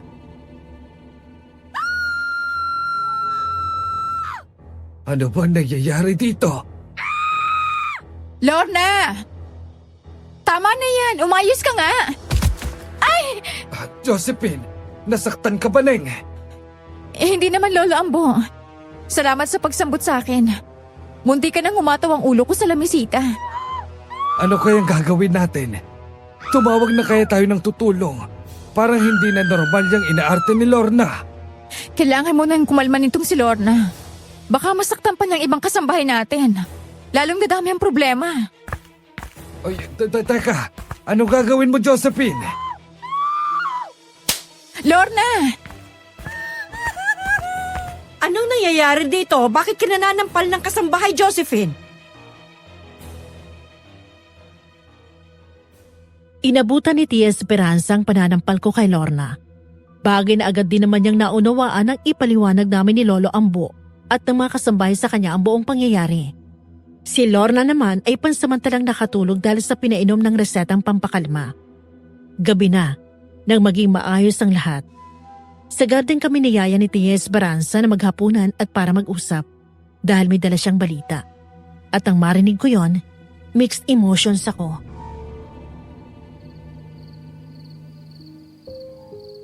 Ito yung dahilan kung bakit ako nagpalagay ng malawak na solar at may garden pa. Pinagtatawanan ako ng mga kakilala ko. Ang di nila alam, dahil stressful ang buhay ko bilang businesswoman, itong ganitong setup ang nagpapakalma sa akin. Parang ang bigat naman ang dinadala mo. May naging problema ka ba sa Kyoto? Ang problema sa Kyoto ay perang hatid para sa akin. Dahil ang problemang dumarating lang naman sa akin doon ay ang mga pa-repair. Ang problema ko ay galing dito sa Pilipinas. Pasensya na po, Tia. Ay nako, ano bang pasensya? Hayan ang sakura sabore cookies. Parang pasensya din yan. Pero may sakura petals sa ibabaw. Masarap na kaulam yan itong green tea. Huli kitang nakitang umupak ng ganyan ay nung may kumukonsumi sa'yo. At may kumukonsumi talaga sa akin ngayon. Yang buwisit na si Vanik at George. Hindi pa ba tayo tapos sa teleserye na yan? Aba, dapat nasa moving on arc na tayo. Saan naman galing ang lingwahe niyong yan, Lolo Ambo? Para kayong teenager kung magsalita. Naririnig ko lang sa mga apo ko. Ano bang nangyari? Pasuspense ka pa? Nag-overseas call si George sa akin. Nakiusap sa mama niya na makontak ako dahil buhay at kamatayan daw. Hindi pa sila mamamatay ng tuluyan. Yan din ang nasabi ko. Pero eto na nga, naluloka na daw to si Vanica. Bakit? Hindi pa ba siya maituturing na lukaret sa pagiging proud niya bilang kabit? Ganyan-ganyan din ang linyahan ko. Bakit nga daw? Ang dami mong commercial. Lolo Ambo at ka masyado. O heto na. Panay na ang inom ng sleeping pills at pampakalma ni Vanica. Dahil nakakakita daw ng babaeng itim ang buhok na may mahabang kuko. Hinahabol daw siya ng malalaking karayom. Oh, anong kinalaman niyo naman doon? Pinagbibintangan ka niya na ipinakukulang mo siya. Anong ginagawa mo dito sa pamamahay ko, George? Hindi ba't sinabihan na kitang off-limits ka dito? Pinupuntahan ko ang asawa ko, Tia. O sinong asawa? Nakasampa ng annulment nyo. Kahit ang mama mo ay malinaw nang sinabi sa'yo na wag mo nang guluhin si Josephine. Nagpunta ako dito, hindi para manggulo. Kung di para magbabala. Iba na ang ikinikilos si Vanica. Nandalabo na ang isipan niya. Hindi malayo na sugurin niya si Josephine. Subukan lang niyang sumugo dito. Manghihiram siya ng mukha sa aso. Ano kaya kung dito po muna ako? Ano?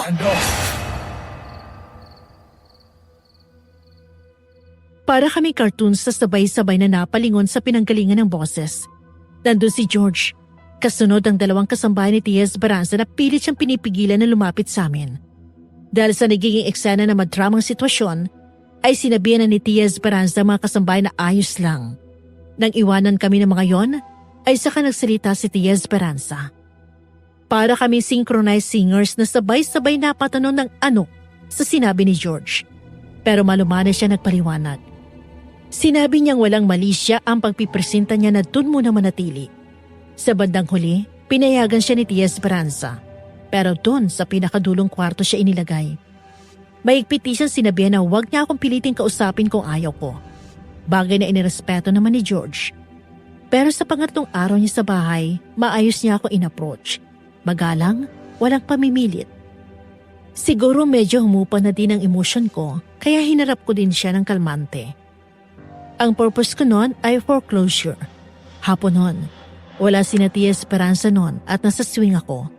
Pinapanood ko ang papalubog na araw mula sa swing na inuukup ako. Kalong ko ang Ichimatsudal ni Yuki. Mind if I join you? Suit yourself. This is a public place. Grabe. Tadabo pa yung unang exchange natin. Well, private property nga lang to. Dahil bahay ito ni Tia Esperanza.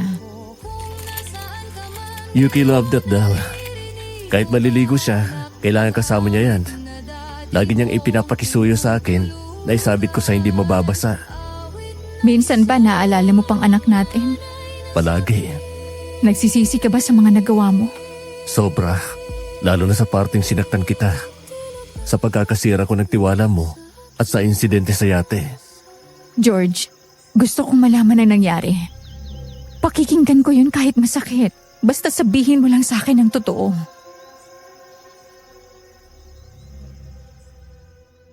Tumango si George ng dahan-dahan. Makailang beses siyang lumunok. Tapos ay bumuntong hininga. Sa garalgal at nababasag niyang boses ay ikunento niya sa akin ang buong pangyayari. Nagyaya si Vanica na magyate. Pero tumanggi na si Trining na libangin si Yuki. Kaya naman isinama nilang bata at hinayaang libangin ang kasama nilang tauhan ni Vanica na siyang nagpapatakbo din ng yate. Pero nakasalisi ang bata. Nasa gitna sila ng pagpapalitan ng mainit na halik nang abutan sila ni Yuki sa deck. Dahilan para magsisigaw ito't awayin si Vanica. Dahil nakainom na, madaling nainis si Vanica at kinuha ang noon ay yakap-yakap na Ichimatsudal ni Yuki. Itinaas ni Vanica ang manika. Tapos tinuunan niya ng palad niya ang non ni Yuki. Siyempre hindi makaabot yung bata. Umawat ako. Sinabihan siya na ibalik na ang manika. Pero tinalon yun ni Yuki. Tapos saktong may malaking alon. Na naging dahilan ng pagtalsik ni Yuki sa dagat. Gano'n na nga. Yun ang inabutan na eksena ng taon ni Vanica. At inakala niyang pinagbubuhatan ng kami ni Vanica si Yuki. Pero hindi ko itinatanggi na kasalanan ni Vanica. Naming dalawa ang nangyari sa anak natin. Hindi ko pa din kayo kayang patawarin ni Vanica. Pero nagpapasalamat ako sa pagsasabi mo ng totoong nangyari sa ating anak. Patawad, Josephine. Hindi ko inaasahan na patatawarin mo ako. Ngayon o sa mga susunod na panahon, walang kapatawaran ang ginawa ko. Pero humihingi ako ng tawad dahil sising-sisi na ako. Kailan pa, George? Kailan nagsimula ang relasyon niyo? Sa 2 taon ng paglilibin natin. Tagal na pala. Magaling ka magdala, no? Hindi ba lang kita nahuli o nahalata? Paliban lang sa gabing yon. Doon pa mismo sa... Pagod na ako magalit. Wala na talaga Josephine. Kahit konti ay wala ka nang nararamdaman para sa akin. Kahit malang sana galit ay umasa kung may makikita ako sa'yo. Kahit papano, may pag-asa pang maayos natin. Pero ito... Closure na lang ang habol ko sa pagitan nating dalawa, George. Kabaliwan na lang na magpatuloy pa tayong dalawa. At tawagin yung pagmamahal gayong kahit tagal mo na. Nyo, ni Vanica. Ako niloloko. Nasaan ang pagmamahal doon? Oo, mali talaga ako. Pinagsisisihan ko ang nagawa ko. Cargo mo na lang yan. Ngayon ka lang naman nakaramdam ng ganyan dahil nahuli na kayo ni Vanica sa illicit affair niyo. Panahon na lang ang bahalang gumanti at sumingil sa'yo. Sa inyo ni Vanica. Maaaring sa'yo sapat ng pabayaan ng tadhanang makialam. Pero hindi ganun kabait ang pangako niyang napako! Oras na ng paniningil!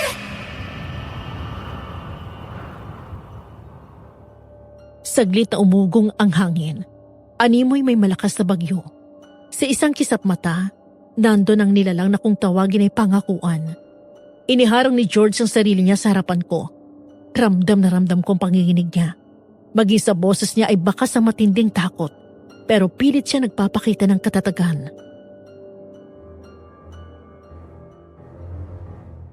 Kung sino ka man, o kung ano ka man, ako na lang ang saktan mo. Huwag na ang asawa ko. George! Hindi ito ang oras para magtapang-tapangan ka. Tingnan mo ang estado mo. Nanginginig ka ng sobra. Tama siya. At anong asawang sinasabi mo? Hindi ba't nangaliwa ka? Matapos ka magbitiw ng panghabang buhay na pangako. Ano? Anong sinasabi mo? Sabi mo noon, nangangako ako na ikaw lang ang mamahalin ko. Na hindi ako titingin sa ibang babae. Ikaw lang sa puso ko. Sumpang pangako. Kung sino man ang magsinungaling, sa paglunok ng 10,000 karayom, siya ay papatayin. Nagkatinginan kami ni George. Ang sinabi ng pangakuan ay ang mga mismong salita na binitawan ni George sa akin noong nag-tour kami sa Japan sa isang templo sa Kyoto. Bago pa kami makapagsalita, ay nagsalita ulit ang pangakuan. Nang mangako ka, hindi lang ikaw, ang asawa mo at ang anak ninyong nasa sinapupunan niya ang nakarinig sa iyo. Nandun din ako. Ikaw? Ikaw yung babaeng nagpakita sa akin sa panaginip? Ang babaeng nagsabi ng tungkol sa hindi dapat sinisirang pangako? Oo. At sinabi ko din na magkita ulit tayo. Dahil hindi lang ako may gustong makita at makasama ka. Kahit siya'y sabik na sabik nung mayakap ka ulit. Sinong siya? Hindi ka man takot sa asin, pero dito sa sulo na may nagbabagang apoy, sigurado akong matatakot ka! Ilayo mo sa akin yan! Alis! Umalis ka! Hindi pa tayo tapos, Taxel! Kung nakaligtas ka ngayon, babalik at babalik ako para maningil! Dahil ikaw ang lumalag sa akin! Ikaw lang din ang tanging makakapagpatahimik sa akin! Dahil sa biglang pagdating ni Lolo Ambo na may dalang sulo, ay napaalis ang pangakuan. Nakabalik na pala sila ni Tia Esperanza at naramdaman ni Lolo Ambo ang kakaibang presensya sa paligid. Agad siya nagsindi ng sulo at sinugsog kung saan nanggagaling ang presensya, kaya agad niya kami nasakluluhan. Matapos nun, pumunta kami sa nanay kung saan nando si Tia Esperanza na inaabangan naman kami. Nang nakaupo na kami lahat sa pabilog na mesa, ay tinanong ko agad si Lolo Ambo.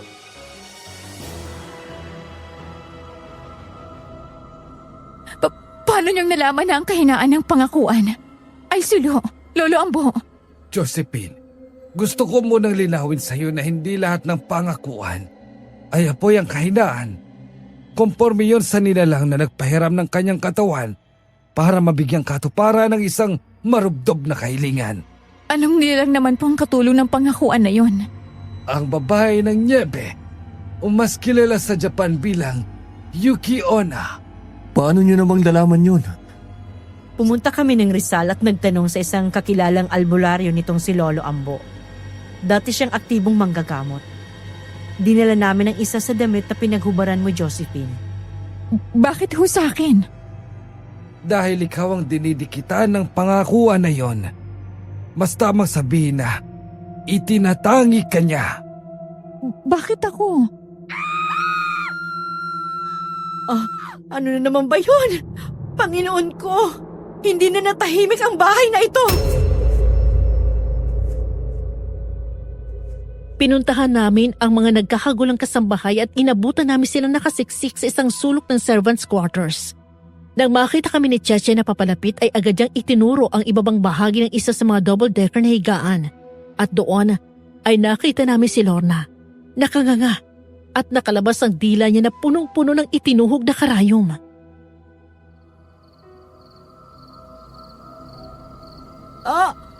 Diyos ko po! Lorna! Kayong lahat, umalis na muna kayo sa kwartong to. Kilos na! Bilis! Lolo Ambo, anong gagawin natin? Hindi maniniwala ang pulis na hindi ito krimen o walang foul play na nangyari dito. Tatawagan ko ang kakilala ko. May koneksyon siya sa kapulisan. At pinaniniwalaan din siya ng isang hepe ng PNP kapag tungkol sa kababalagan. Patitingnan muna natin sa kanya ang katawan ni Lorna para malaman natin kung gawa ito nung pangakuan. Sige. Sige, kung yon ang sa tingin nyo ang tamang gawin. Lumipas ang magdamag. Sa salas na lang kaming apat nagpalipas ng gabi. Sa sofa kami datnan at panawan ng ulirat. Bandang madaling araw ay dumating ang sinasabi ni Lolo Ambo na kakilala niya. Diretso sila sa servants' quarters at tiningnan ang katawan ni Lorna. Mataas na ang araw nang lumabas sila. Nag-usap silang saglit. Tapos sinabihan kami na bandang tanghali ay may kukuha na sa katawan ni Lorna. Pag-alis ng kakilala ni Lolo Ambo ay bumalik siya sa salas at kami naman ang kinausap niya.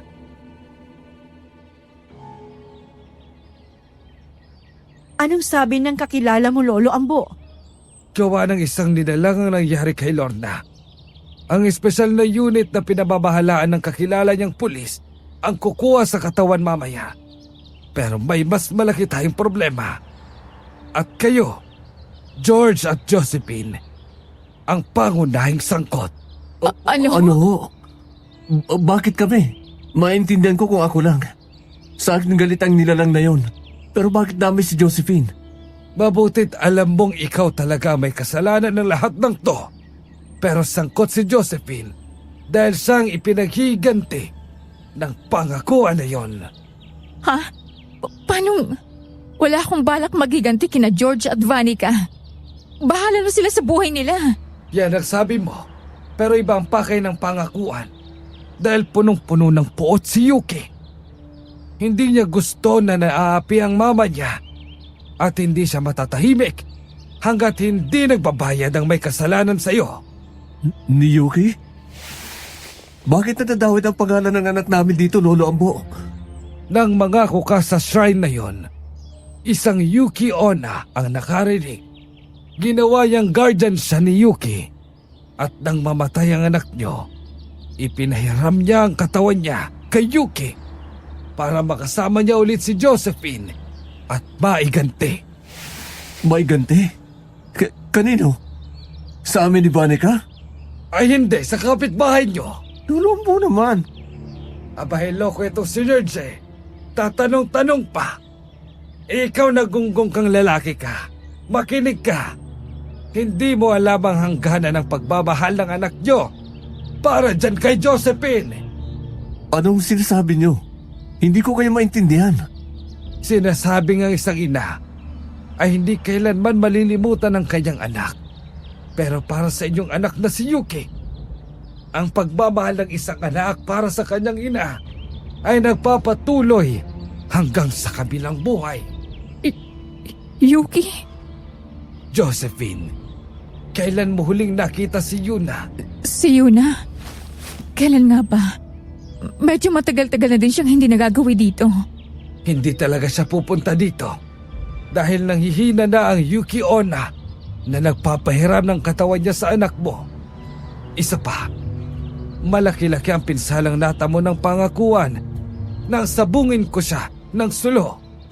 Anong sinasabi niyo? Bakit nasasali naman si Yuna sa usapang to? Josephine, hindi tao si Yona. Nag-report sa akin ang mga mananahi na madalas ka daw nilang nakikitang nagsasalita nang walang kausap. Hindi. Totoo si Yuna. Katulong ko pa siya sa pagre-repair ng mga kimono. Sinabi ko sa iyo, Lolo Ambo, di ba?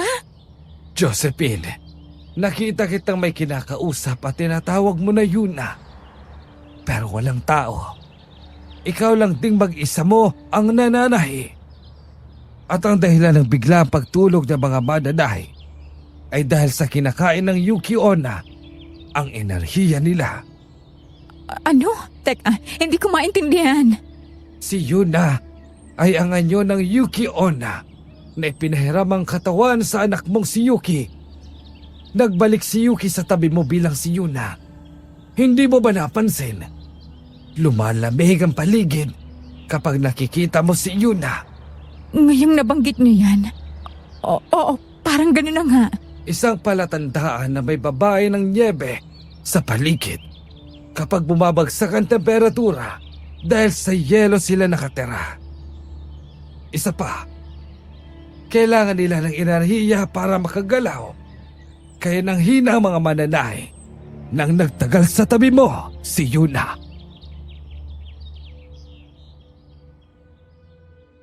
Halong saya at lungkot ang naramdaman ko. Saya dahil totoo pala ang pakiramdam ko na kasama ko si Yuki. Nagbalik ang aking anak, ang aking munting anghel.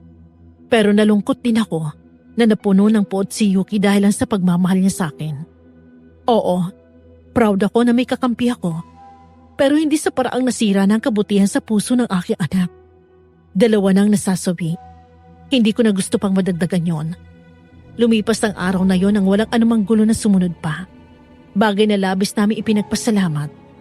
Pero pagdating ng hating gabi, habang nasa kalagitnaan kami ng tulog, ginulantang kami ng malalakas na pagkalampag sa gate. Lumabas ka dyan, Josephine! Hayop kang babae ka! Aba, sino bang lintik na yon? Hating gabi na. Ubod naman ng eskandalosa. Lumabas ka, sabi! Kung hindi ay liliyaban ko ang buong lugar na to! Di yata't boses ni Vanica iyon. Tama kayo, Tia Esperanza. Si Vanica nga nagsisigaw sa labas. Hindi ako pwede magkamali. Boses niya yan. Total ay nagising na kaming 4, kaya magkakasama kaming lumabas at hinarap ang nagwawalan si Vanica. Dinatan namin siya na kinakalampag pa din ang grill sa gate gamit ang tubo na hawak niya. Magulo ang kanyang buhok at nangingitim ng ilalim ng kanyang mata dahil sa laki ng kulaba. Nagbabalat ang labi niyang nanunuyo at ang laki na ng ipinayat niya. Para nang naluloka ang kislap sa mata niya. Yun! Magkasama pala kayong dalawa. Ano naman sa'yo kung magkasama kami ni Josephine? Mag-asawa kami. George! Layuan mo ng babaeng yan! Mangkukulam siya! Kinukulam niya ako para mabaliw, tapos ikaw ginagayuma ka niya! Bumalik ka na sa akin. Masaya tayong dalawa, di ba? Huwag mo ngayaang magtagumpay ang mangkukulam na yan! Hoy, Lucaret! Hindi ko kailangang kulamin si George. Iyong iyo na siya. Total naman. Napakatagal mo nang ibinubukay ang mga hita mo para sa lalaking kasal na. Hindi mo lang matanggap na ako ang mas gusto niya. Na mas nasarapan siya sa akin kaysa sa kaya mong ibigay. Kaya mo ako kinukulam. Ilabas mong manikang ginagamit mo sa akin. Hindi na niya kailangan pang ilabas ang hinihingi mo, babae. Anong? Dahil ako na mismo magdadala sa'yo nun! Yeah! Matapos humangin ang malakas na animoy may bumubugang yebe kung saan. Biglang nabuo at lumitaw si Yuna sa likod ni Vanica. Kumalawit ang kaliwang braso niya sa leeg nito at pilit siyang pinalihad. Habang ang kanang kamay naman niya ay inabot ang kanang kamay ni Vanica at unti-unti hinigit pa itaas sa may kanang balikat nito papunta sa kanyang bibig. Tumitig siya sa aming 4 na nasa likod ng rehas na gate. Ayan na siya. Nagpakita na siya. Dahil lang sa hindi niyo ako makita, ayaw niyong paniwalaan na nandito ako. Ngayong nakita niyo na ako, katapusin natin ang babaeng to! Diyos na mahabagin. Para siyang si Yuki na lumaki. Oh, sino yan? Yuna! May gaganti na kita. Hindi ka naiiyak. Aalisin ko na ang tao na naging dahilan ng pagkasira ng pangakong ibinigay sa'yo. Pakawalan mo ako! Manahimik ang babaeng makasalanan! Ikaw at ang lalaking nilandi mo ang punot dulo kung bakit hindi makapunta si Yuki sa kanyang paroroonan! Babae ng nyebe. Batid kong mabigat ang aming naging kasalanan. Pero kung maaari lang, huwag ka nang manakit pa ng iba. Kami na lang. Kami lang naman ang nagkasala sa'yo. Magaling! Napakagaling mo magsalita. Ani mo isa kang dakila. Tanga! Anong kayo na lang? Dapat lang naman na magbayad kayong dalawa ng makasalanang babaeng to. Kung ganon, bakit ka pa nananakit ng iba? Ang tanong ko sa'yo, tanda, ay bakit hindi? Ang batas ba ng tao ay para lang sa napipiling individual? Hindi naman, di ba? Ganon din ang paniningil ng mga katulad namin. Ang hatol ng tadhana. Mahagip ang mahagip. Tama ka, babae. At ngayon, ipapakita ko sa inyo kung paano mamarusang isang pangakuan na kagaya ko! Unti-unting nagbago ang anyo ni Yuna. Mula sa tuktok ng kanyang ulo ay tumubo ang mga naglalakihang karayom na nakaarko. Ani may mga mapamarusang sungay. Ang maputi na niyang balat ay lalo pang namuti na parang kumikinang na nyebe. Ang buhok niyang mahaba ay lalong humaba at halos maabot na sa kanyang talampakan. Habang ang kanyang labi at mata ay nagkulay nagdudugong pula. Maging ang kanyang kukong humaba ay ganun din ang kulay. Sa isang kisap mata ay naging maputing kimono na parang gawa sa nyebang nagisuot niya. At ang obi na kulay pula ay muling nakita sa parting baywang niya. Nang matapos siyang magbagong anyo, ay napasinghap sina Lolo Ambo at Tia Esperanza. Nako po, at nagpakita na talaga ng tunay na anyo niya ang pangakuan. Nakakakilabot. Masdan nyo! Kung ano ang ginagawa sa mga taong naninira ng mga pangakong inialin na sa iba!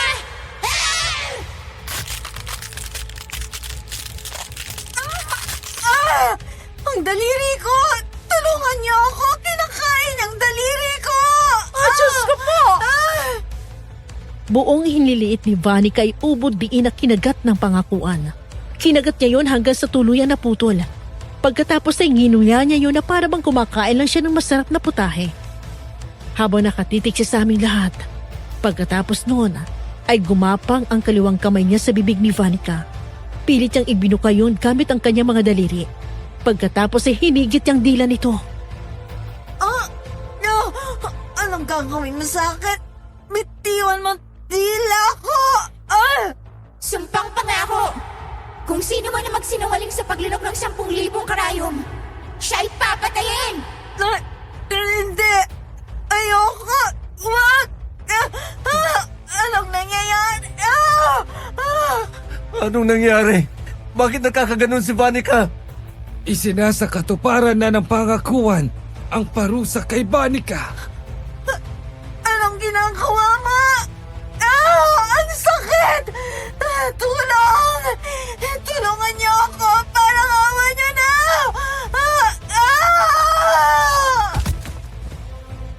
Unti-unti ay may nagtubo ang mga karayom sa dila ni Vanica. Bawat himay-may noon ay hindi pinatawad. Hanggang sa gumapang yun sa kanyang labi. Pagapang sa pisngi, hanggang sa tuluyan ng nabalot noon ang buong mukha ni Vanica. Hindi pa nasiya ng pangakuan. Kumuha siya ng isang malaking arko mula sa ulo niya at itinarak yun sa kaliwang bahagi ng likod ni Vanica. Tumagos yun sa kanyang kaliwang dibdib. Kasabay ng pag-agos ng masaganang dugo ay binitawan na siya ng pangakuan. Parang nauupos na kandila si Vanica na dumausdos pabagsak sa lupa. Ilang sandali siyang kumikisig-kisig habang bumubuka-buka ang bibig na parang istang naghahagilap ng hangin. Tapos, noon nalagutan siya ng hininga ng nakadila. Tumingala ang pangakuan. Pagkatapos ay bigla yung napaluhod habang daklot ang kaliwang dibdib. Bigla ko napatakbo papunta sa kanya. Yuna! Josephine! Anong nangyayari sa'yo? Josephine! Lumayo ka sa halimaw na yan! Tama siya. Isa akong halimaw. Hindi ka ba natatakot sa akin? Niloko kita. Itinago ko sa'yo kung ano talaga ako. Kung sino ako. At kung anong pakay ko kung bakit lumapit ako sa'yo. Pero hindi mo ko sinaktan. Hindi. Hindi ko kailanman magagawa yun sa'yo. Sabihin mo sa akin, Yuna. Ikaw ba si Yuki? Kaya mo ba ako nilabitan dahil sa'yo ng gusto ni Yuki? Bigla ay nag-angat ang tingin ng pangakuan. Sinalubong niya ang aking mga mata ng mata niyang parang buwan na namumula. Pagkatapos, hinagip ng mga kamay niyang malamig ang mga kamay ko.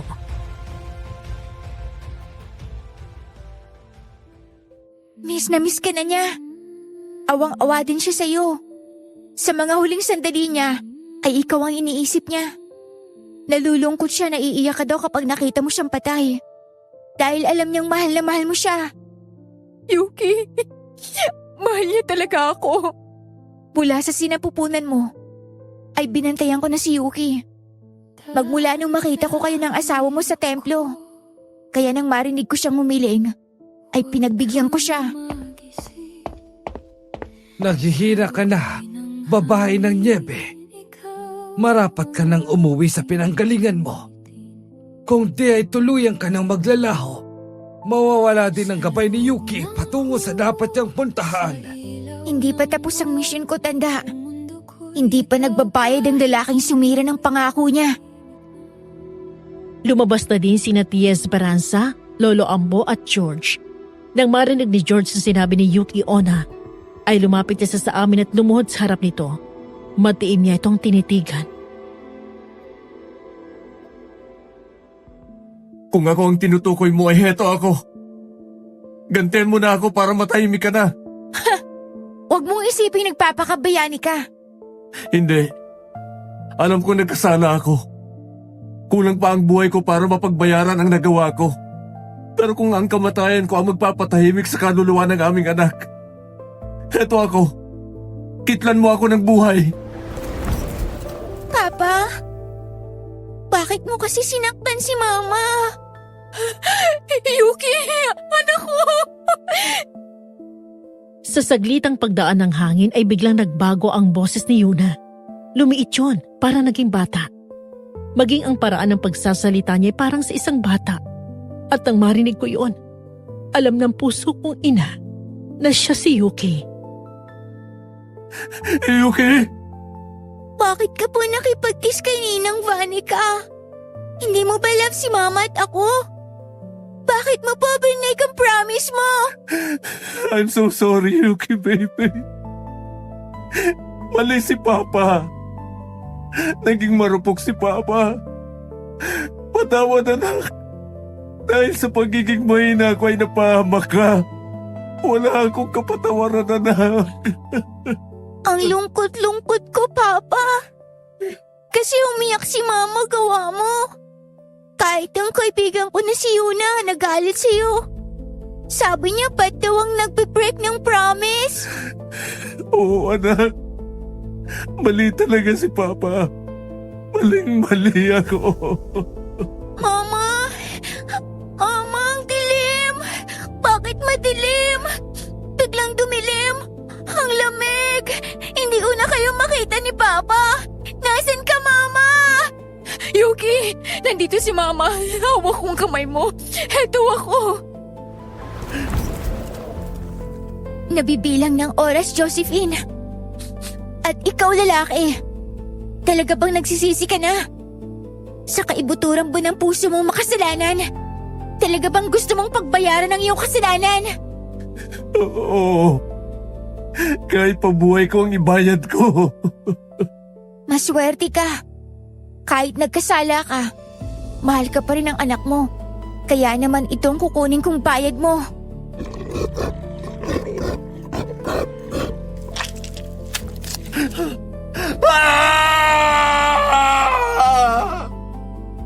Sa pagbalik ng kamalayan ng Yuki Onna sa katawan ni Yuna, ay kinagat niya ang kanang hiniliit ni George.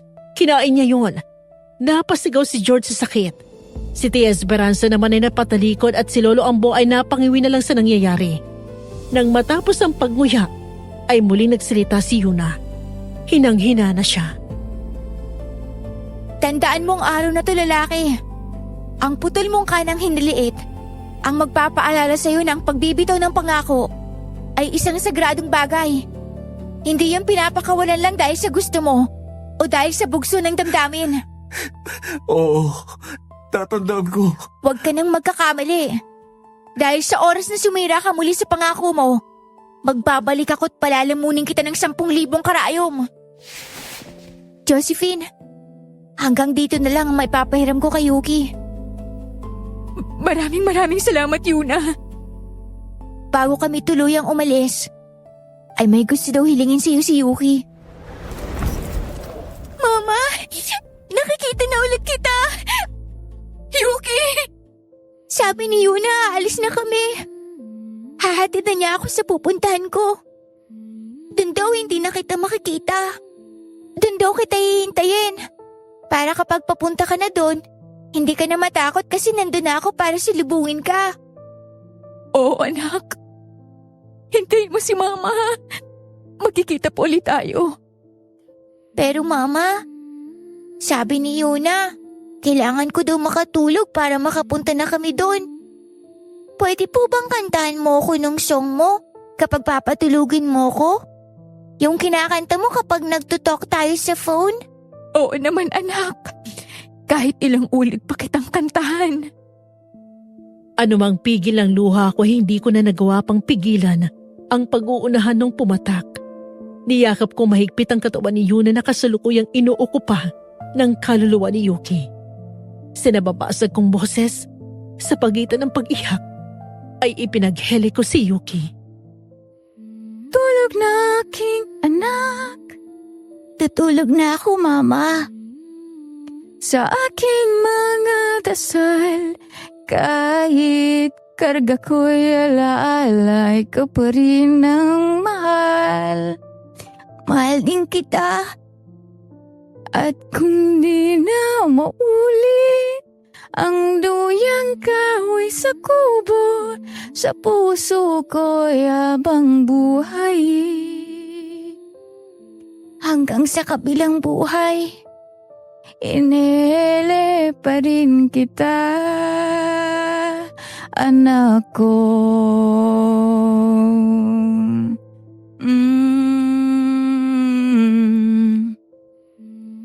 Habang buhay ko pagsisisihan at pagbabayaran ng nagawa ko. Hindi ko malilimutan ito hanggang sa tumandang tanda na ako. Ang pagmamahal ng isang anak para sa kanyang ina ay walang hangganan. Tulog na, tulog na. Tutulog na ako, Mama. Mahal ka ni Mama. Mahal kita, Mama. Hanggang sa kabilang buhay. Kahit sa alaala na lang. Kahit sa alaala na lang. Salamat sa pagmamahal, Mama. Iintayin kita. Paalam, Yuki. Magkita tayo ulit. Patapos noon ay huminga ng malalim si Yuna. Marahang pumaling ang kanyang mukha at tumapat ang kanyang pisngi sa aking balikat. Unti-unti naging malamig na puting buhangin ang kanyang katawan. Naging yebe yun at tuluyang natunaw. Isang kristal na bulaklaking yelo o snowflake ang naiwan doon. Pinulot ko yon at buong pagmamahal na hinalikan. Hindi na kami nagkabalikan pa ni George. Huli kong balita sa kanya, nagpastor siya at nanatiling single. Ako naman ay nakabase na sa Kyoto kasama si Tia Esperanza. Umuuwi-uwi ako dito sa Pilipinas para dalawin sina Mama at ang punto ni Yuki. Ginawa kong ornament ng Ichimatsu doll ang naiwang snowflake mula sa natunaw na katawan ni Yuna. Ang karanasan kong ito ang nagpatunay sa akin na hindi basta-basta ang mangako and that promises are not made to be broken. Dahil hindi lang tayo nakakarinig noon, may ibang puwersa pa. At kung minamalas-malas ka, mararanasan mo ang dinanas namin ng aking naging asawa. Pinatunayan din ito na hindi lang mga ina ang hindi nakakalimot sa kanilang mga anak. Dahil may mga anak din na labis kong magmahal sa kanilang mga ina, kagaya ng aming si Yuki. Sa kung sino man nakakarinig o nakababasa ng aking liham, hiling ko na sana'y maging aral at paalala ang aming karanasan. Ang pangakong inyong binitawan ay palagi niyong paninindigan at bibigyang katuparan. Sapagkat hindi niyo alam, baka sa inyong pagsira sa inyong sinumpaan, kayo naman ang puntahan ng pangakuan. Hanggang dito na lamang po ang aking liham, Miss Ami. Maraming salamat po. Isang ina na may anak na labis na nagmamahal sa kanya, Josephine. Tulog na aking anak sa aking mga bisig. Kung pwede lang sana oras ay aking hiling, aking hiling, aking hiling, aking hiling, aking hiling, aking hiling, aking hiling, aking